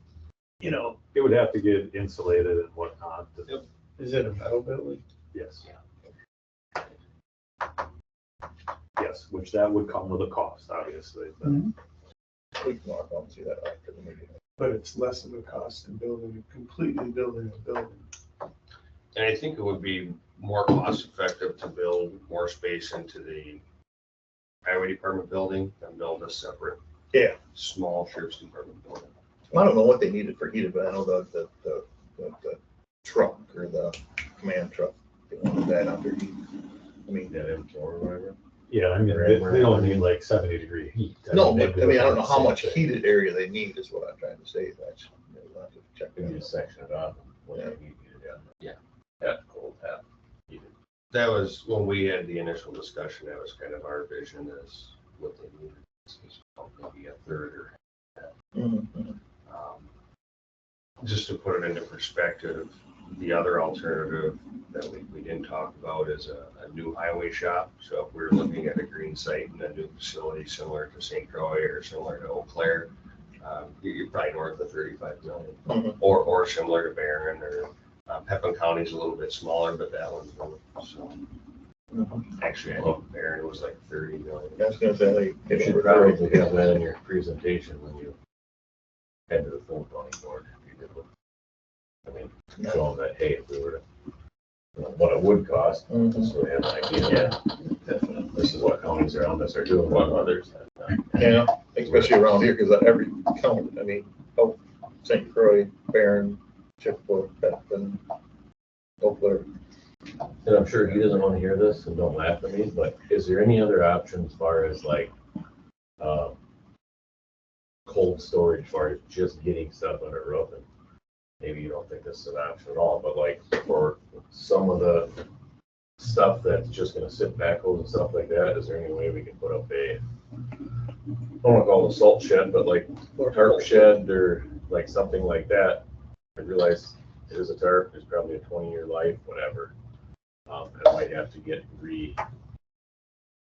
tarped or whatever, but if you do it, basically what I'm talking about, like now we got all the fairgrounds at a much larger scale. You know that. You're talking with the hockey rink, No, I'm talking about like the Norseman, like the hoop type shed like that to park. Oh, where the horses are, or Yeah, animals are? but I mean on a large scale. Yeah. To just keep snow, rain, ice, and crap like that off. Just to like, because I want to see, a decent truck wash that guys can get through there, and all of our stuff that needs to be used all the time. Like, I want a good facility, so I don't want to cut. Personally, I don't want to cut costs and be like, we're going to try and renovate this and do this and half-ass. I would rather just have a building like that for, say, $100,000, and in the winter, all the back over summer, and whatever, they can all get parked in there, and it's like, okay, well, at least they're under, it's basically a lean-to. A lot of that stuff can get parked in there, but then we can still have a nice facility for working on stuff and storing most of the stuff in the trucks and stuff that actually is like, I don't want to say emergency, but snow removal stuff, that stuff is all kept under something where we could have a lot, we could spend more on that and have a cheaper option to put stuff like rollers and backhoes and stuff that doesn't get used in the winter, put them in that. So that way we're not kind of cutting costs everywhere, trying to like, well, yeah, this shop would be nice, but we can only do this. It's like, well, okay, we freed up a bunch of money. And I don't like the stuff sitting outside. I mean, I put one of those sheds up myself, just to containers and stuff, just to get skid steers in to get them out of the sunlight. And I realized maybe that's not the best option, but if you buy a quality structure, at least you can always put a new, maybe in 20 years, it's like, well, it's 50,000 to put a new tarp on it or whatever. Maybe that's an option for a bunch of that.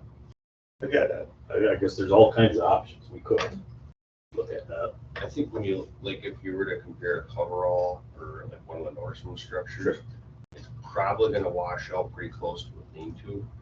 Lean-to is probably gonna be a little bit more expensive, but I bet they're within 10-20%. So we can, that's an option as we start moving through this exercise, as we can evaluate that, or, what is the cost of like a coverall or fabric structure. Yeah, and I'm good with the lean-to if that cost weighs out. I was just trying to figure out the cheapest way to, and I realize there's gonna be some upkeep, but you hire somebody come in, pull that off in a day and put a new one on, and if for some reason it's like, well, hey, we don't want that there because we're building a new project. Well, we don't have to tear it down. I mean, we do, but in a couple days, they can tear it down, put it to another spot, whatever. Use it in another area, something like that, just to, I'm trying to look at ways to present this to the board where they're like, oh, we can get everything under a roof, we can get a new shop, la da da. And maybe in the end, it doesn't make sense. I'm just throwing it out there as something to consider because they're getting a lot more durable than what they used to be. So the lean-to on this new building, what was gonna be stored on that?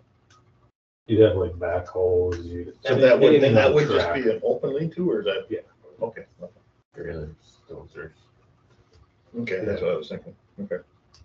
Traffic control devices, all that kind of stuff. Anything So- that's out of the sun and the rain, the majority of the time, it little blows in or whatever, but it's not getting Well, and soaked I, and against the lean-to, I mean, I kind of thought that, but it's like, all right, so you build too big a lean-to and then you still have the problem where I'm trying to back this in here and this, obviously you're backing from the side, but I thought, well, maybe for some of the larger stuff, you could stage in one of those or even have a couple of them, so you have a space and then, I guess, yeah, how high would the wall, or the end wall be on the lean-to, I guess, is maybe what you're trying to get to.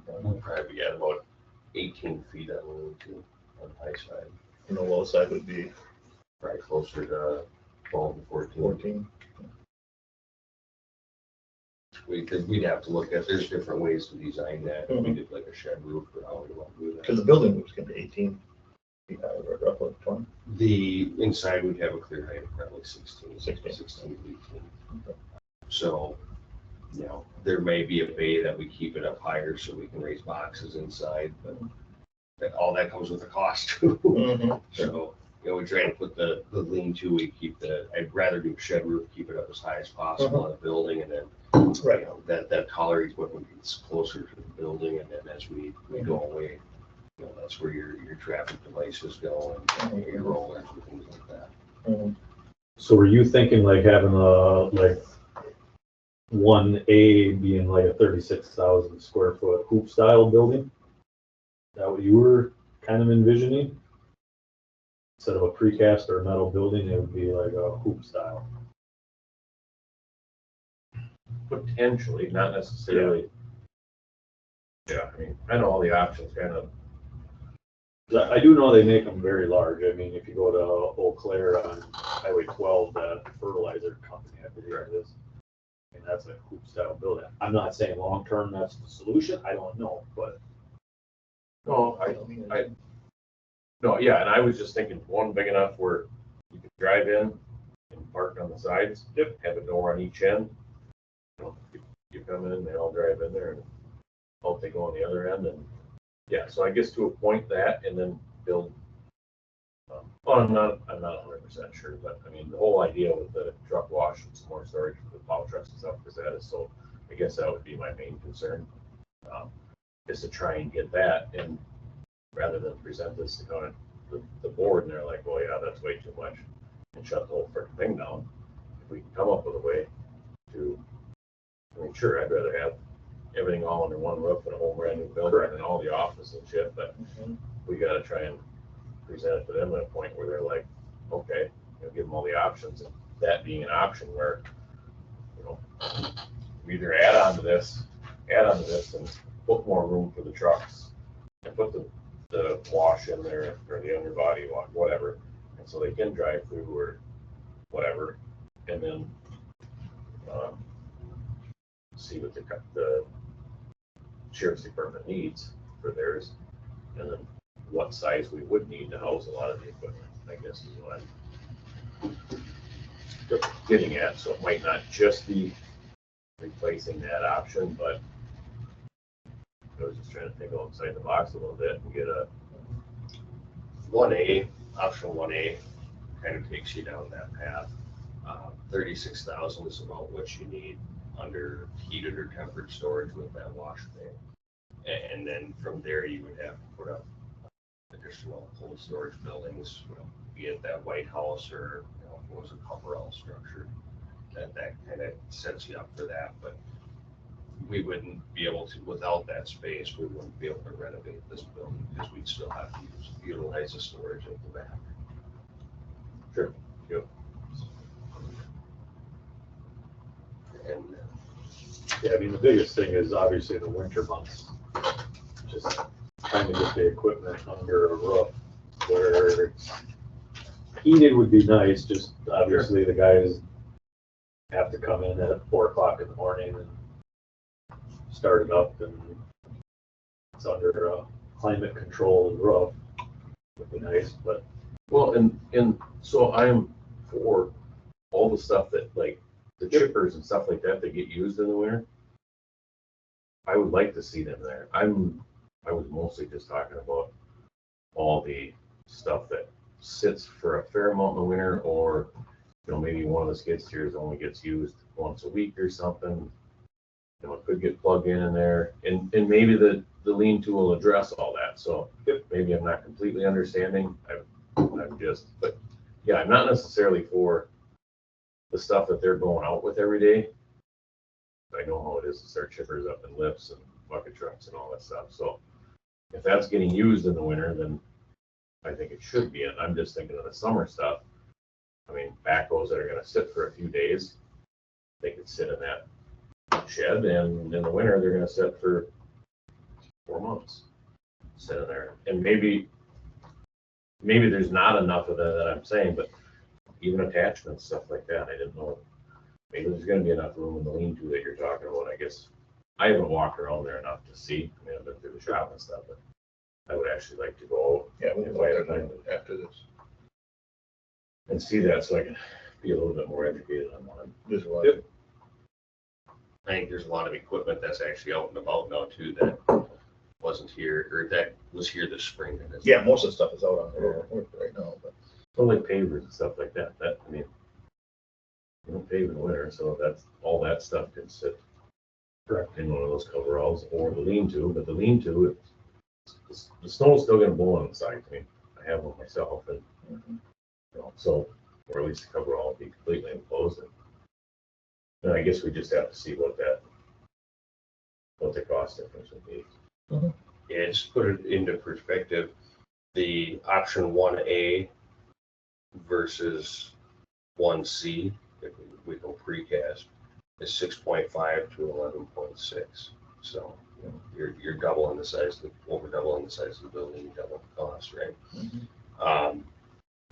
You know, but if you look at, you know, and then if you do the renovation, it goes from 11.1 to 16.2. So, but yeah, I think you could, we wanted to set this up so you had flexibility to look at some of those options and something needs to be done sooner than later. It's just, there's no studies out there. I tried to find research on, you know, how does it impact the equipment life. No one really comes out and says, but a lot of us have had equipment at home and you let stuff sit outside and it doesn't work. When you need it, it's broke. Well, the other thing that I look at is productivity. So if it sits outside, when I get my guys there in the morning and we fire everything out, we're waiting longer to get it fired up. And some mornings it's like, holy crap, that doesn't want to work.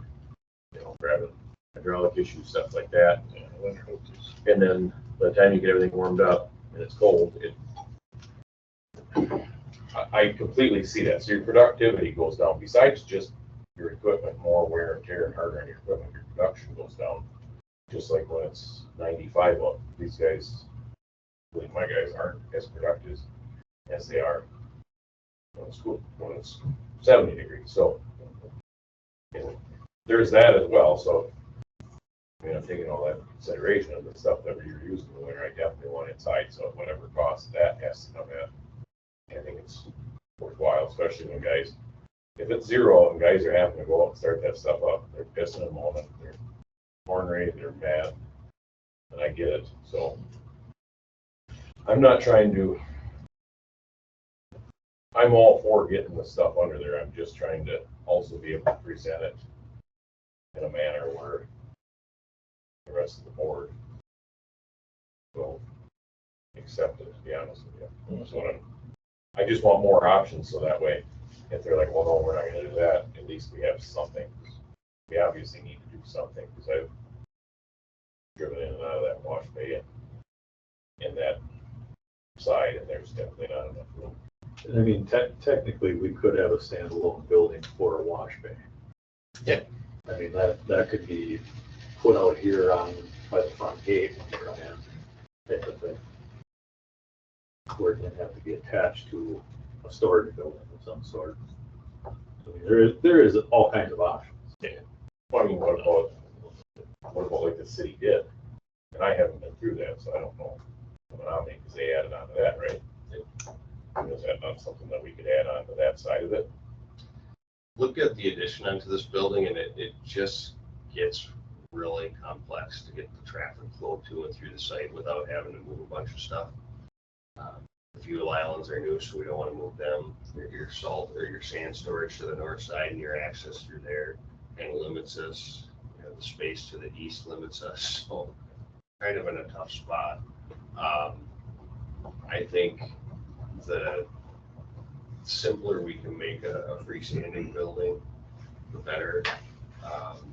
So that's why we chose that east side, you know, out on its own. And then that has more flexibility, you know, 50 years from now, hopefully after I'm retired, and then they can do something, and maybe they put a shop on that when, you know, this building will be nearly 100 years old at that point. And maybe it becomes obsolete. They want to do something with that other than. I think we have a lot of options here, but the one option that is outlined is do nothing, and that's not an option, because it's, the time has come where we have to do something, I guess here. Yep. All right. Thank you. Thank you. You're welcome. Appreciate that. Thank you for And the for you,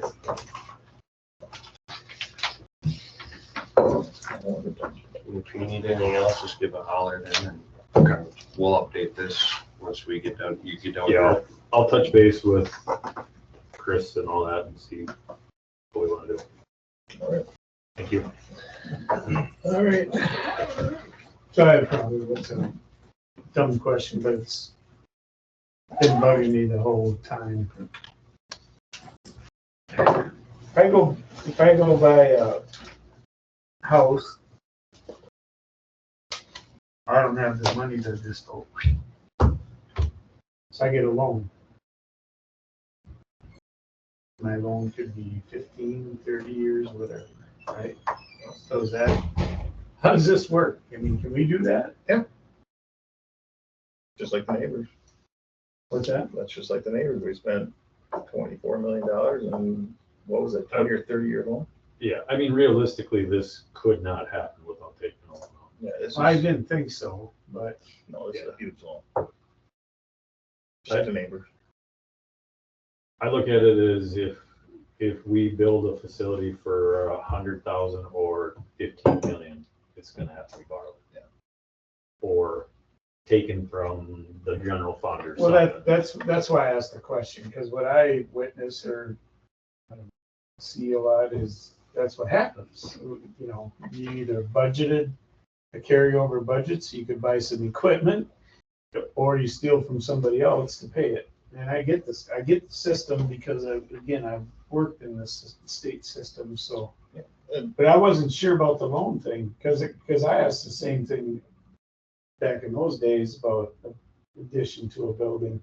We can't do that. I said, why? Every bank in America will give you money.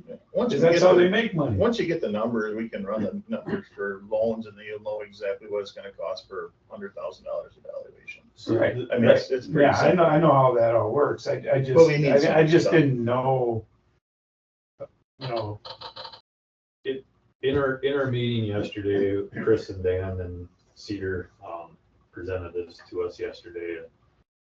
That was the next step that Chris and Dan wanted to present to the board was financial, like Mhm.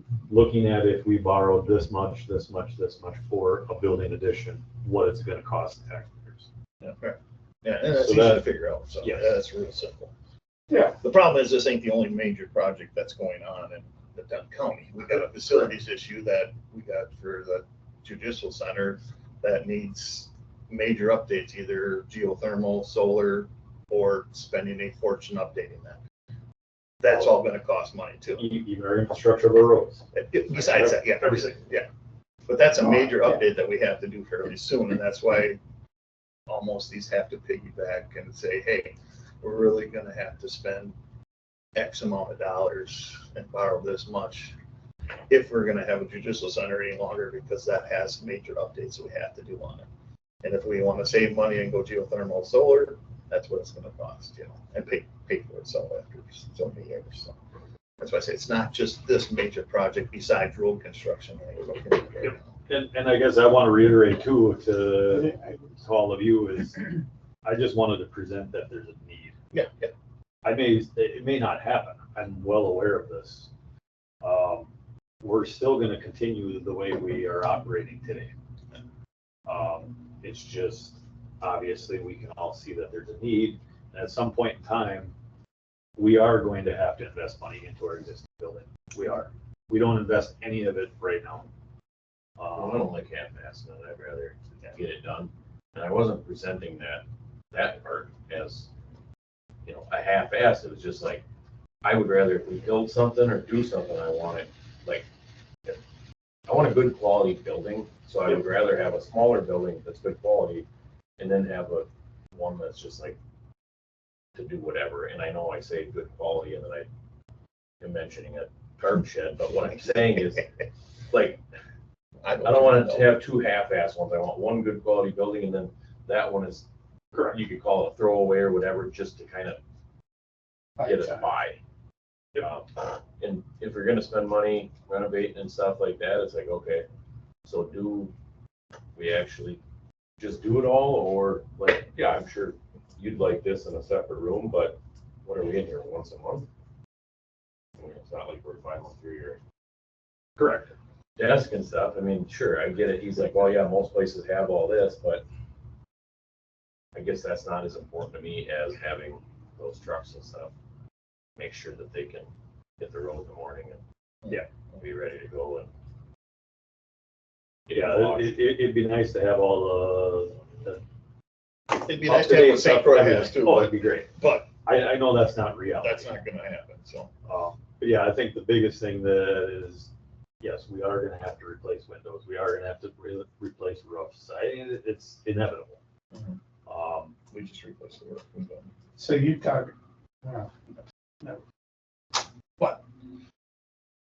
When you're talking about this big cost for the judicial building, you're talking about the one across the street? Yeah. That's only been there for, 1992. Yeah. it's that old, huh? Mhm. I was thinking the same thing. I'm like, gosh, it doesn't seem that. Well, if you looked at the CIP, you can see where the expenses, they need a whole new cooling, heating facility done, which is gonna be, I don't know how many, a couple million or something like that. So I mean, it's a huge cost over there. Again, they skimped when they wanted to build it, so. What's that? When stuff runs out or, Well, yes. the useful life That's, is I gonna run out. guess I'm bringing up a point that is valid to what we're talking about here. Were corners cut? I don't know, just the heating, cooling So system let's has not, to, I mean, the let's chillers stop have to cutting be closed. corners.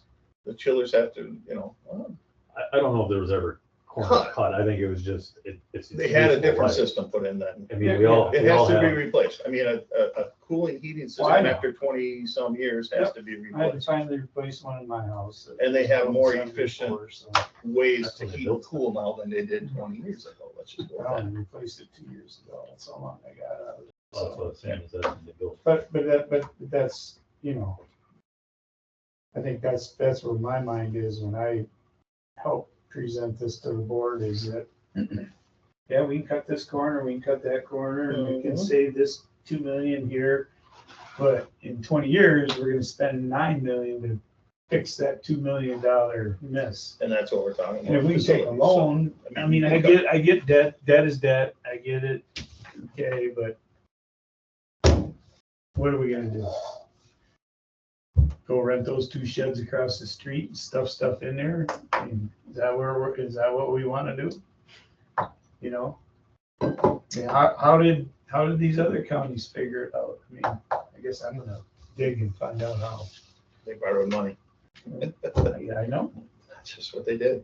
I believe you. Well, and I think part of it comes back to where the highway department got put in a bad position and Yeah. passed. So now we're Yeah. having to make. some That's okay. tough I like the decisions. challenge of that. I Well, do. But And I'm we don't not- have the worst roads either. I'm just gonna tell you, I drive a lot of other counties and they don't have the best roads either, so. I drove 29 from here to Wausau and then north on 51. Yeah, and that stretch of 29 between Wausau and Abbotsford, you might as well, I'd rather just have a gravel road. At least they plow it once in a while. So I mean, you could hear the shocks on the vehicle going wham, wham, wham. And it's just mile after mile. And I'm like, why are they not out here fixing this? Well, I know it's a state. All right, let's move on to highway shop and operations here. Okay, so we'll go into my report now. I'll try to skip through some of this as quickly as Okay, that's possible. Next. Just to give you an update on the field operations, obviously we finished paving our County Road to H projects from 85 to T and then 29 to Elk Mound. Crews pulverized and repaved the portion of the asphalt at the rec park near the grandstands and the roadway coming into it. That is completed. We started our seal coating operations this week. I just want to reiterate that we did have a mishap on Monday with a pop-up shower that caught us by surprise. And we had some substantial, let's say, damages to some vehicles that were driving through the wet oil. So unfortunately, we were putting the rock on, the oil was bleeding through the rock, and there's nothing we could do. It downpoured right on top of our crews. So we are dealing with that. Brings up a question. I'm curious. Why did that stretch out here get done this week when this is all shut down? Or why, like, it just seems like that is heavily traveled now. Either just like going through rust. Oh, Like why did they all get chip sealed and stuff when all the vehicles are going around that way? Was it all of a sudden getting that bad, or was it just scheduling, or I'm just. so I guess that wasn't really looked at the time because we weren't planning on having the B project shut down. It was supposed to be only shut down for a month, and obviously it's still shut down today. So when we schedule all this, that was not taken into consideration. The road was supposed to be open in It June, is, so. yes, there is people traveling on it. Yes, it is an inconvenience, but they can still drive on it. So I don't feel it's a hindrance to anybody personally, for the 2 hours that we were there. And we will sweep these rocks off the road next week, and it'll be painted and nobody will know we were even there. So when the rain, so when a pop-up shower like that happens, what, does the seal still? We don't know. Because I'm gonna be honest, Polk County had the same problem up there. They were doing the same thing and pop-up showers hit and they had the same issue that So- you guys had. Barron had the same issue Yeah. on Monday. We swept it off, we evaluated it. It's adhered to the road. Okay. I can't say long-term, it won't be an issue. It's basically 1 lane for about a half a mile. Oh, okay. We may have to reapply it at some point in time, we don't know. But right now, we're leaving it alone, and we are dealing with some of the damage to some of the vehicles. When I say damage, it's oil on the paint. Tires, rims, stuff like that, so. They weren't crashing or whatever. No, it was not that. It was the oil just, got splashed up. you're driving through oil, that's what your car is gonna look like. So, it's unfortunate, and like I said, it's in in our insurance's hands, I guess, to see what they want to do with it. Shop operations, obviously we continue to do the routine maintenance of equipment. We did recently have one of our welder mechanics resign, took a position in a different career path, working for Elk Mountain School District. So more power to them. Completely understand. This does change our options on what we were going to do with our plow equipment and building our own trucks. It's unfortunate. These positions are very, very hard to fill. We are looking for this position. It has been posted. We are looking at trying to fill it by the end of the month. I can't say that's going to happen. We are looking more of a welder fabricator side of things to help with that side of our shop. We are receiving some applications already. So hopefully, like I said, nothing changes. Maybe this new individual can fill a void and help build our trucks that we were planning on building here in the next month or so. So What's the salary or what's the wage on that? I think it's right around 24 to 31 range wise. Like I said, it's a very, very difficult position to fill because we do require a CDL. Not too many mechanics as well as fabricators have that.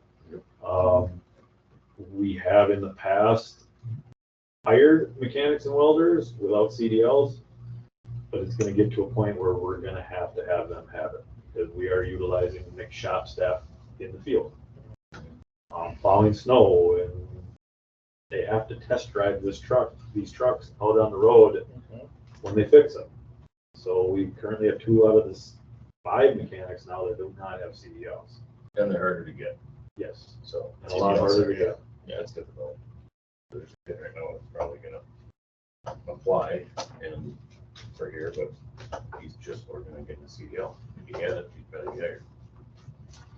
Yeah, so like I said, we are looking at options. That's just a picture of our County Road H projects. They look nice, beautiful. So, just giving you an equipment update. So the 8 trucks that we ordered, 4 from last year and 4 for this year, 3 of the 8 trucks we have received. 2 of them are completely finished. 208, 209, that's the picture you see there is 209. Staff are utilizing those trucks as we speak. 1 truck and chassis is sitting in our yard, waiting for equipment that we were going to be putting in on ourselves. 1 truck, I actually got an email yesterday, is in Eau Claire. So that did make its way up from Texas to Wisconsin without being totaled. Why is it 30 miles away? Why didn't it come right here? So it always goes to the dealer. And they go through it and make sure everything works properly before it comes to us. We do have 1 truck that is built and is scheduled to be delivered at the end of the month. And then the total truck is going to be built in August, and the other 2 trucks are going to be in October. But that's just a truck, that's not. These are just the chassis. Yeah. No plow equipment, no boxes, no nothing on them. 2 of the trucks that we had that were supposed to come last year are still scheduled to be fabricated at Universal, which they have it's currently scheduled December 23rd. To be done or to be started, to be fabricated. So I'm looking at right now, if we get the 5 trucks this year, I would beg to say if we can get the 2 that we are going to build, those are going to be the only 2 that are going to be in production this winter. For use, For use. So we're going to have chassis just sitting here. 208 and 209 are the only. 208, 209 are currently complete. Oh, So we would be looking at 210, 211 that we would be building ourselves.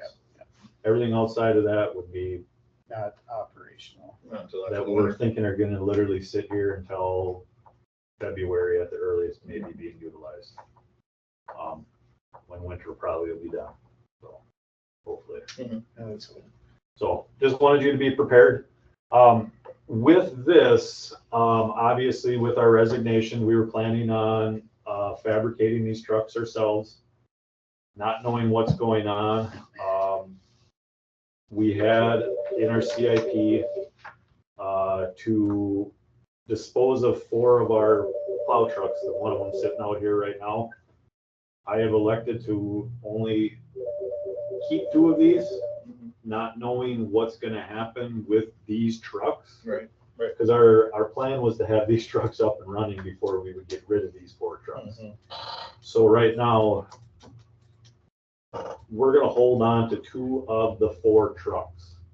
They're gonna be listed as backup trucks, but I can tell you in the winter, there's no truck that is not in the shop here. So one truck goes down, they have to hop into a different truck. So we are gonna keep those 2 trucks for now. This truck out here actually is on Wisconsin surplus. It actually sells tomorrow. We have a reserve on it. Currently, it's not meeting our reserve. If it doesn't meet our reserve, it's staying here. I'm not giving that truck away. What is it at? What's reserve? I Can't say. don't want to say it, Open meeting. because right now it's up to $12,000. I'll just tell you what the previous one sold for was 41. Okay. So Well, okay. it's at 12 right now. It sells tomorrow. So it doesn't meet our reserve. It's not getting sold. I didn't even think about that, so I was just the song. Yeah, I don't need this. That's why about the loan thing, I was like, ask this. But just reiterated, so those 4 trucks we had as a trade-in value to buy these new trucks. Mhm. So just be aware, we are going to have less revenue to buy these new trucks. I don't foresee it being an issue because these trucks are not even gonna be paid for until next year. Mhm. We will pay for the chassis, but the fabrication, which is another $150,000 a truck, will be into next year. Dan and I have looked at, due to the issue with these trucks, we are looking at probably not purchasing trucks next year. We can't get them. When we do get them, it seems like it's a year later. So we would look at maybe purchasing trucks for 2026. Well, especially if you're If bringing we're gonna good have- money on these Yes. and you're spending more and you don't know if you're gonna get them, it's kind of pointless. It's like, Yes. if you're getting good money for these, they'll be a little different. Yeah, because I'm looking at it as technically 5 trucks will probably be completely built next year Mhm. in use. So why add 4, 3 or 4 or 2 or whatever, how many more onto it? Just, so we're looking at starting over on a clean slate, possibly looking at 2026 for any more plow trucks coming in here. To give you an engineering project updates, our D project, so we requested a change management to DOT for additional funds on that. Last month's meeting, I mentioned that the costs have gone up over our maintenance agreement. I did reiterate to the DOT that when we applied for this particular project, we estimated it to the exact estimate that it is today. They did not give us the funding based on our estimate. So I reiterated to them that that's not our fault. So they should do whatever they can to make it right. So right now, it's supposed to be an 80-20 match on there. It's more like a 60-40 based on our funding that has been allocated to this project, but we have requested additional funds. Not guaranteed, but I just wanted to reiterate to the committee. The County Road B project, I'm gonna set the record straight. Obviously, I've been getting questions. There was 300 feet of the brand new pavement closer to 1229 that was removed. They poured it, and a week later, they had to remove it and redo it. This was due to the contractor unfortunately saw cut the center line on the wrong location. So when concrete is being poured, there's dowels along that center line that are getting embedded in the concrete. Well, when you saw cut it 2 feet off of that, there's no dowels there. So if all concrete's gonna crack, but you wanna control that crack. Now, if you have no rebar in there, it's gonna start going like this. So that's why they had to remove 300 feet. I'm getting a lot of phone calls, and our own staff are saying, well, it's our screw up and yada, yada, yada, the county's paying for it. No, the contractor was responsible for it. They have to eat that cost for that 300-foot mess up, I should say. So that's why I want to just set the record straight on that. I know there's a lot of rumors going around. The contractor obviously has completed the whole northbound lanes with the storm sewer. Obviously, you can see the concrete as of, I believe, yesterday. They have it all the way up to the interstate now. They were up to just north of Quick Trip intersection. It's going very well as long as they can get in and work when it's not raining. Water and concrete don't mix very well at times, obviously. So the northbound lanes, this whole northbound stretch has to be done by August 2nd.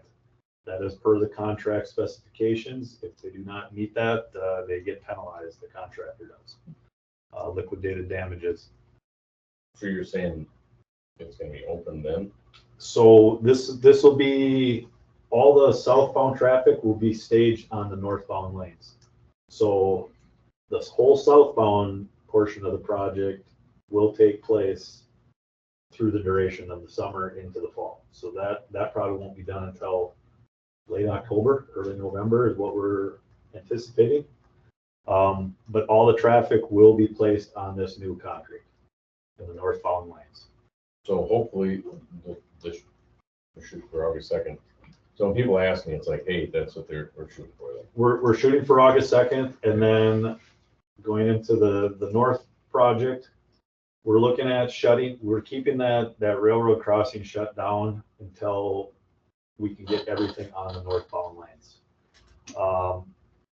We had the contractor provide a cost to basically reroute the traffic up by the interstate with a crossover, a temporary crossover, and there was a cost outside of our contract, and I elected not to do that. Because it was gonna be basically utilized for about 3 weeks. I said, well, we can just keep what we have here for 3 more weeks.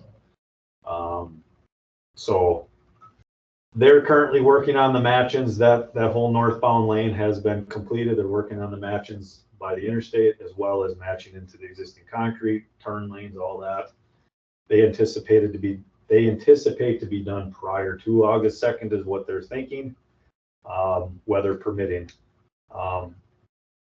But yes, the biggest question is, yes, the railroad will be shut down. That road will be shut down until we can get all the traffic on this northbound lanes.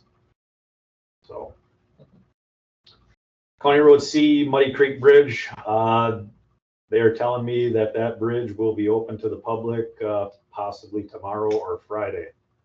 The bridge is in, everything, all the approaches are done. They just need to have the guardrail approaches installed, which I believe they're there today or tomorrow. So we're anticipating opening up this bridge probably at the latest on Friday. Is Madison going to there now? Yes. And originally, this contractor had till August 8th to complete it, so they are a month ahead of schedule.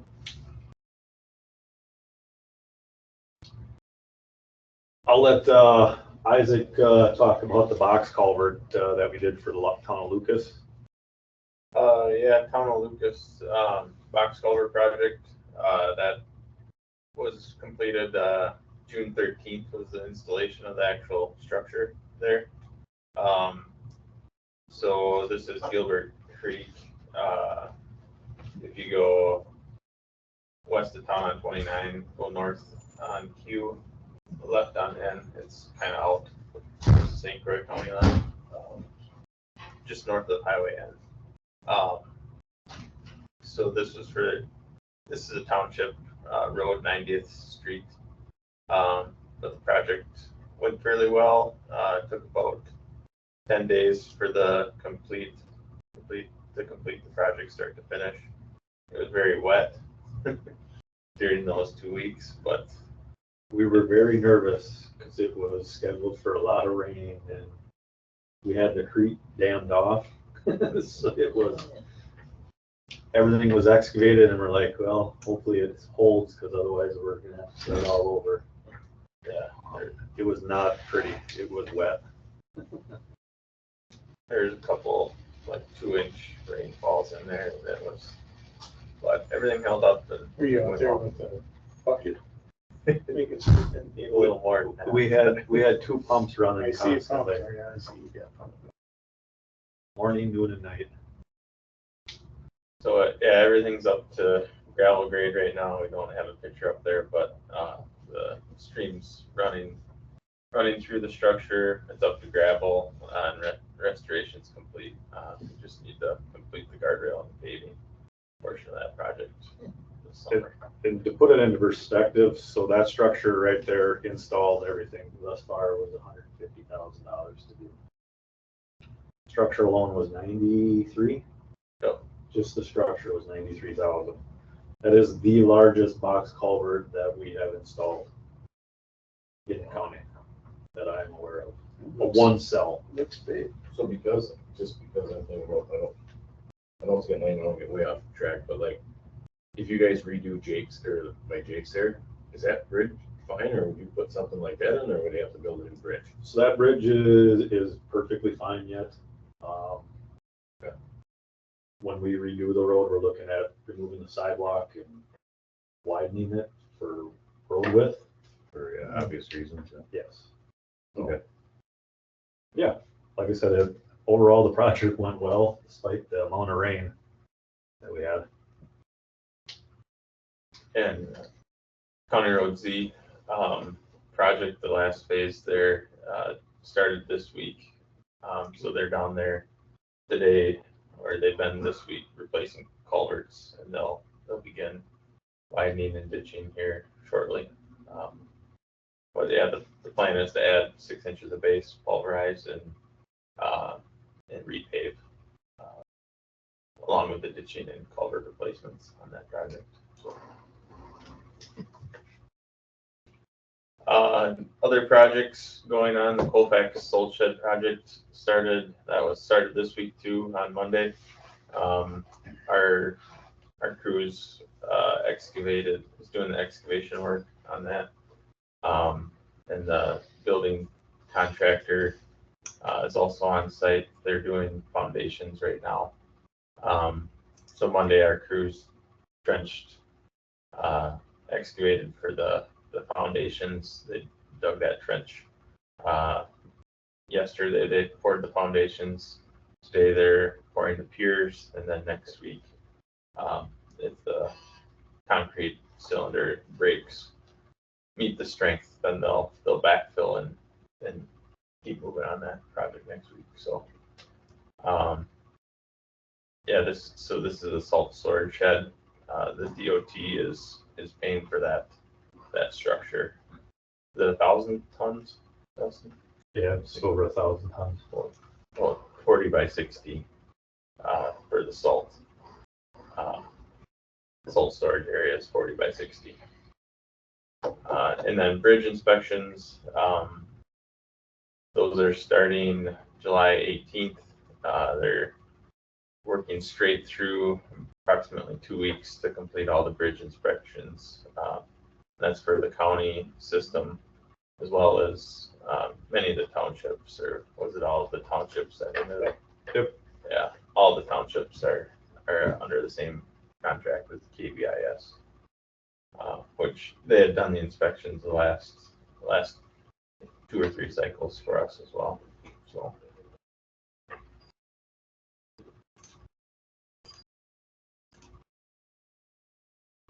Any questions before we move into the financials? That's what's happening in Dunn County.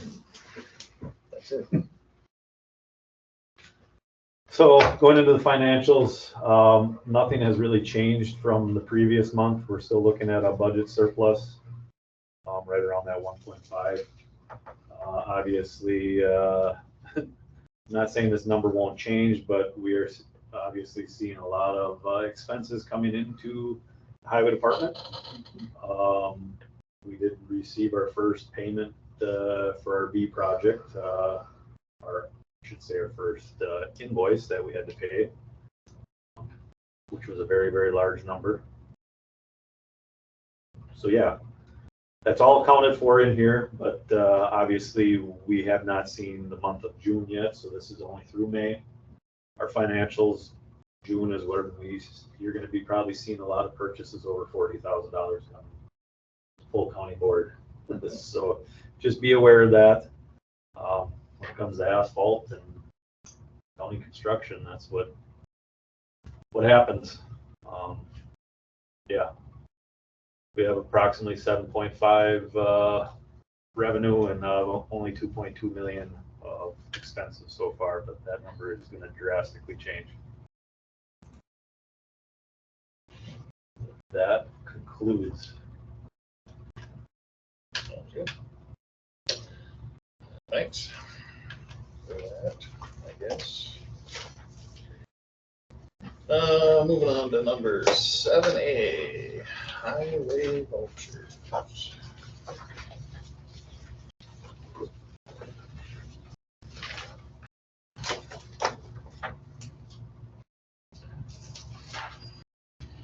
Need a motion in a second. Still getting there. What's that? I'm still trying to get there.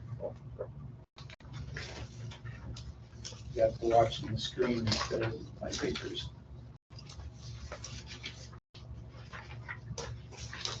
Need a motion in a second. Yep. I'll make a motion in a second.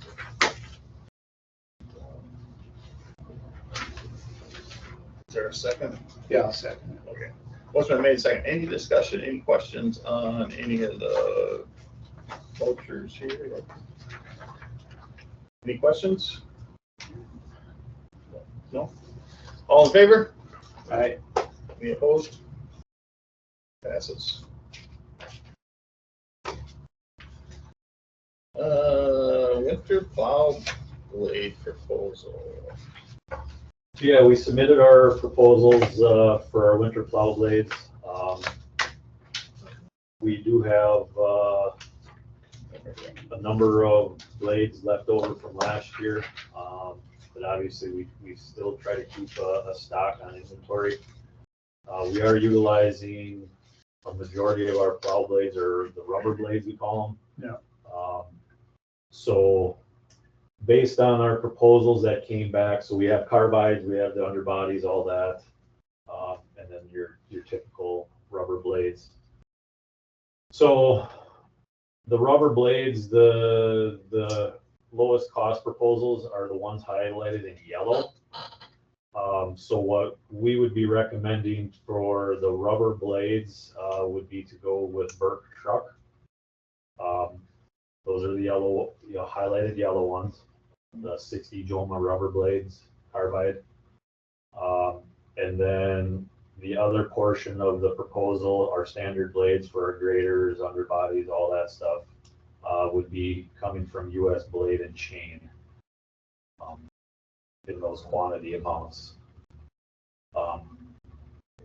In years past, I mean, we can spend over $100,000 on our plow blades, depending on what it is. So this is just to basically get us up to our inventory to get us through the winter.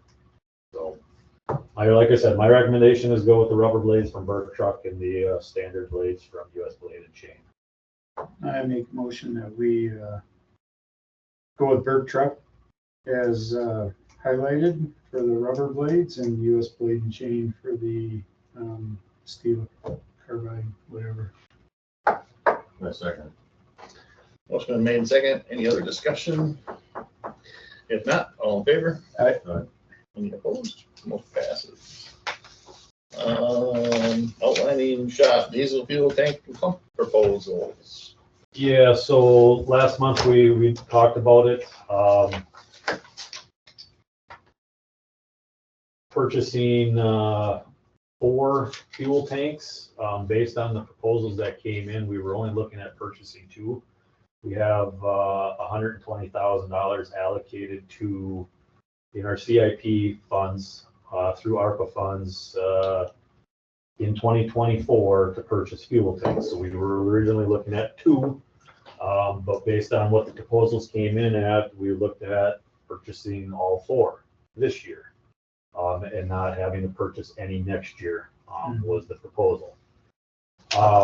So what we submitted for proposals was getting the materials, and then we would install the tanks. So there might be some little bit of fabrication, electrical work that we would have to do, but the tanks would all be built, they'd come on a skid, the pumps, assemblies, everything.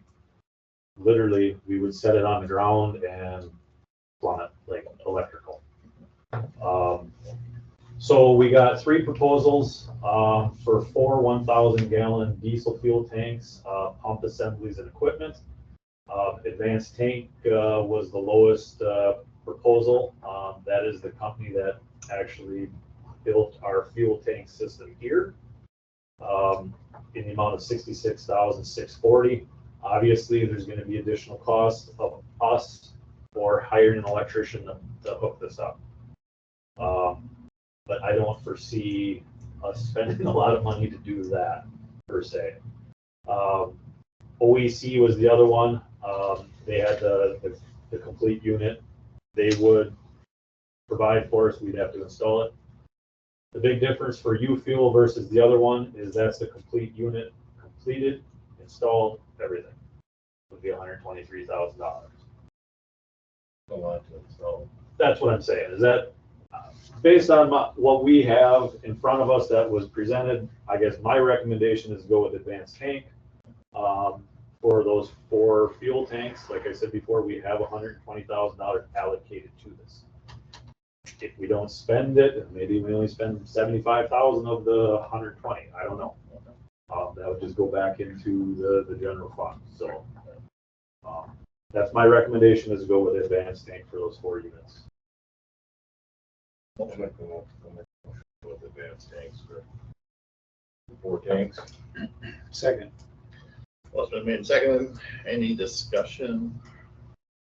So, what, like, are the other, is the life expended on the other ones, or is there any? So all any sold, or? all the tanks we would be putting on Wisconsin surplus, our existing system. And from what I was told from a lot of these vendors is they get good money for those, yeah, even if they're 30-year-old units. They're 1,000-gallon tanks. Yes, Replacing, so yeah. they're 1,000-gallon existing, and we would replace them with 1,000-gallon. I'm thinking like, yeah, guys like me or construction guys would pay pretty decent for those Yes. tanks. Yep. Okay, so. The tanks could bring better money, but the pumps are so outdated, we can't get parts for these pumps. I mean, they're 30-year-old pumps. We're fabricating our own parts to put in it sometimes. It's just. But I mean, are you just selling the tank separate, or just put it out there as a whole? As a whole, yeah. And for somebody that doesn't use it as much as Correct. they do it here, they might last a while. Correct. Perfect. And pump on. Yeah, exactly. They use a little rotor pump. That's what we were laughing. That's what we had on for the John Deere D. Therapy for my shoulder that way. All right, all in favor? Aye. Any opposed? Motion passes. That's it for that. Set 8, considerations, none. Next meeting, August 14th, same place, same time. What's this here? Oh, okay, that's it. Meeting adjourned.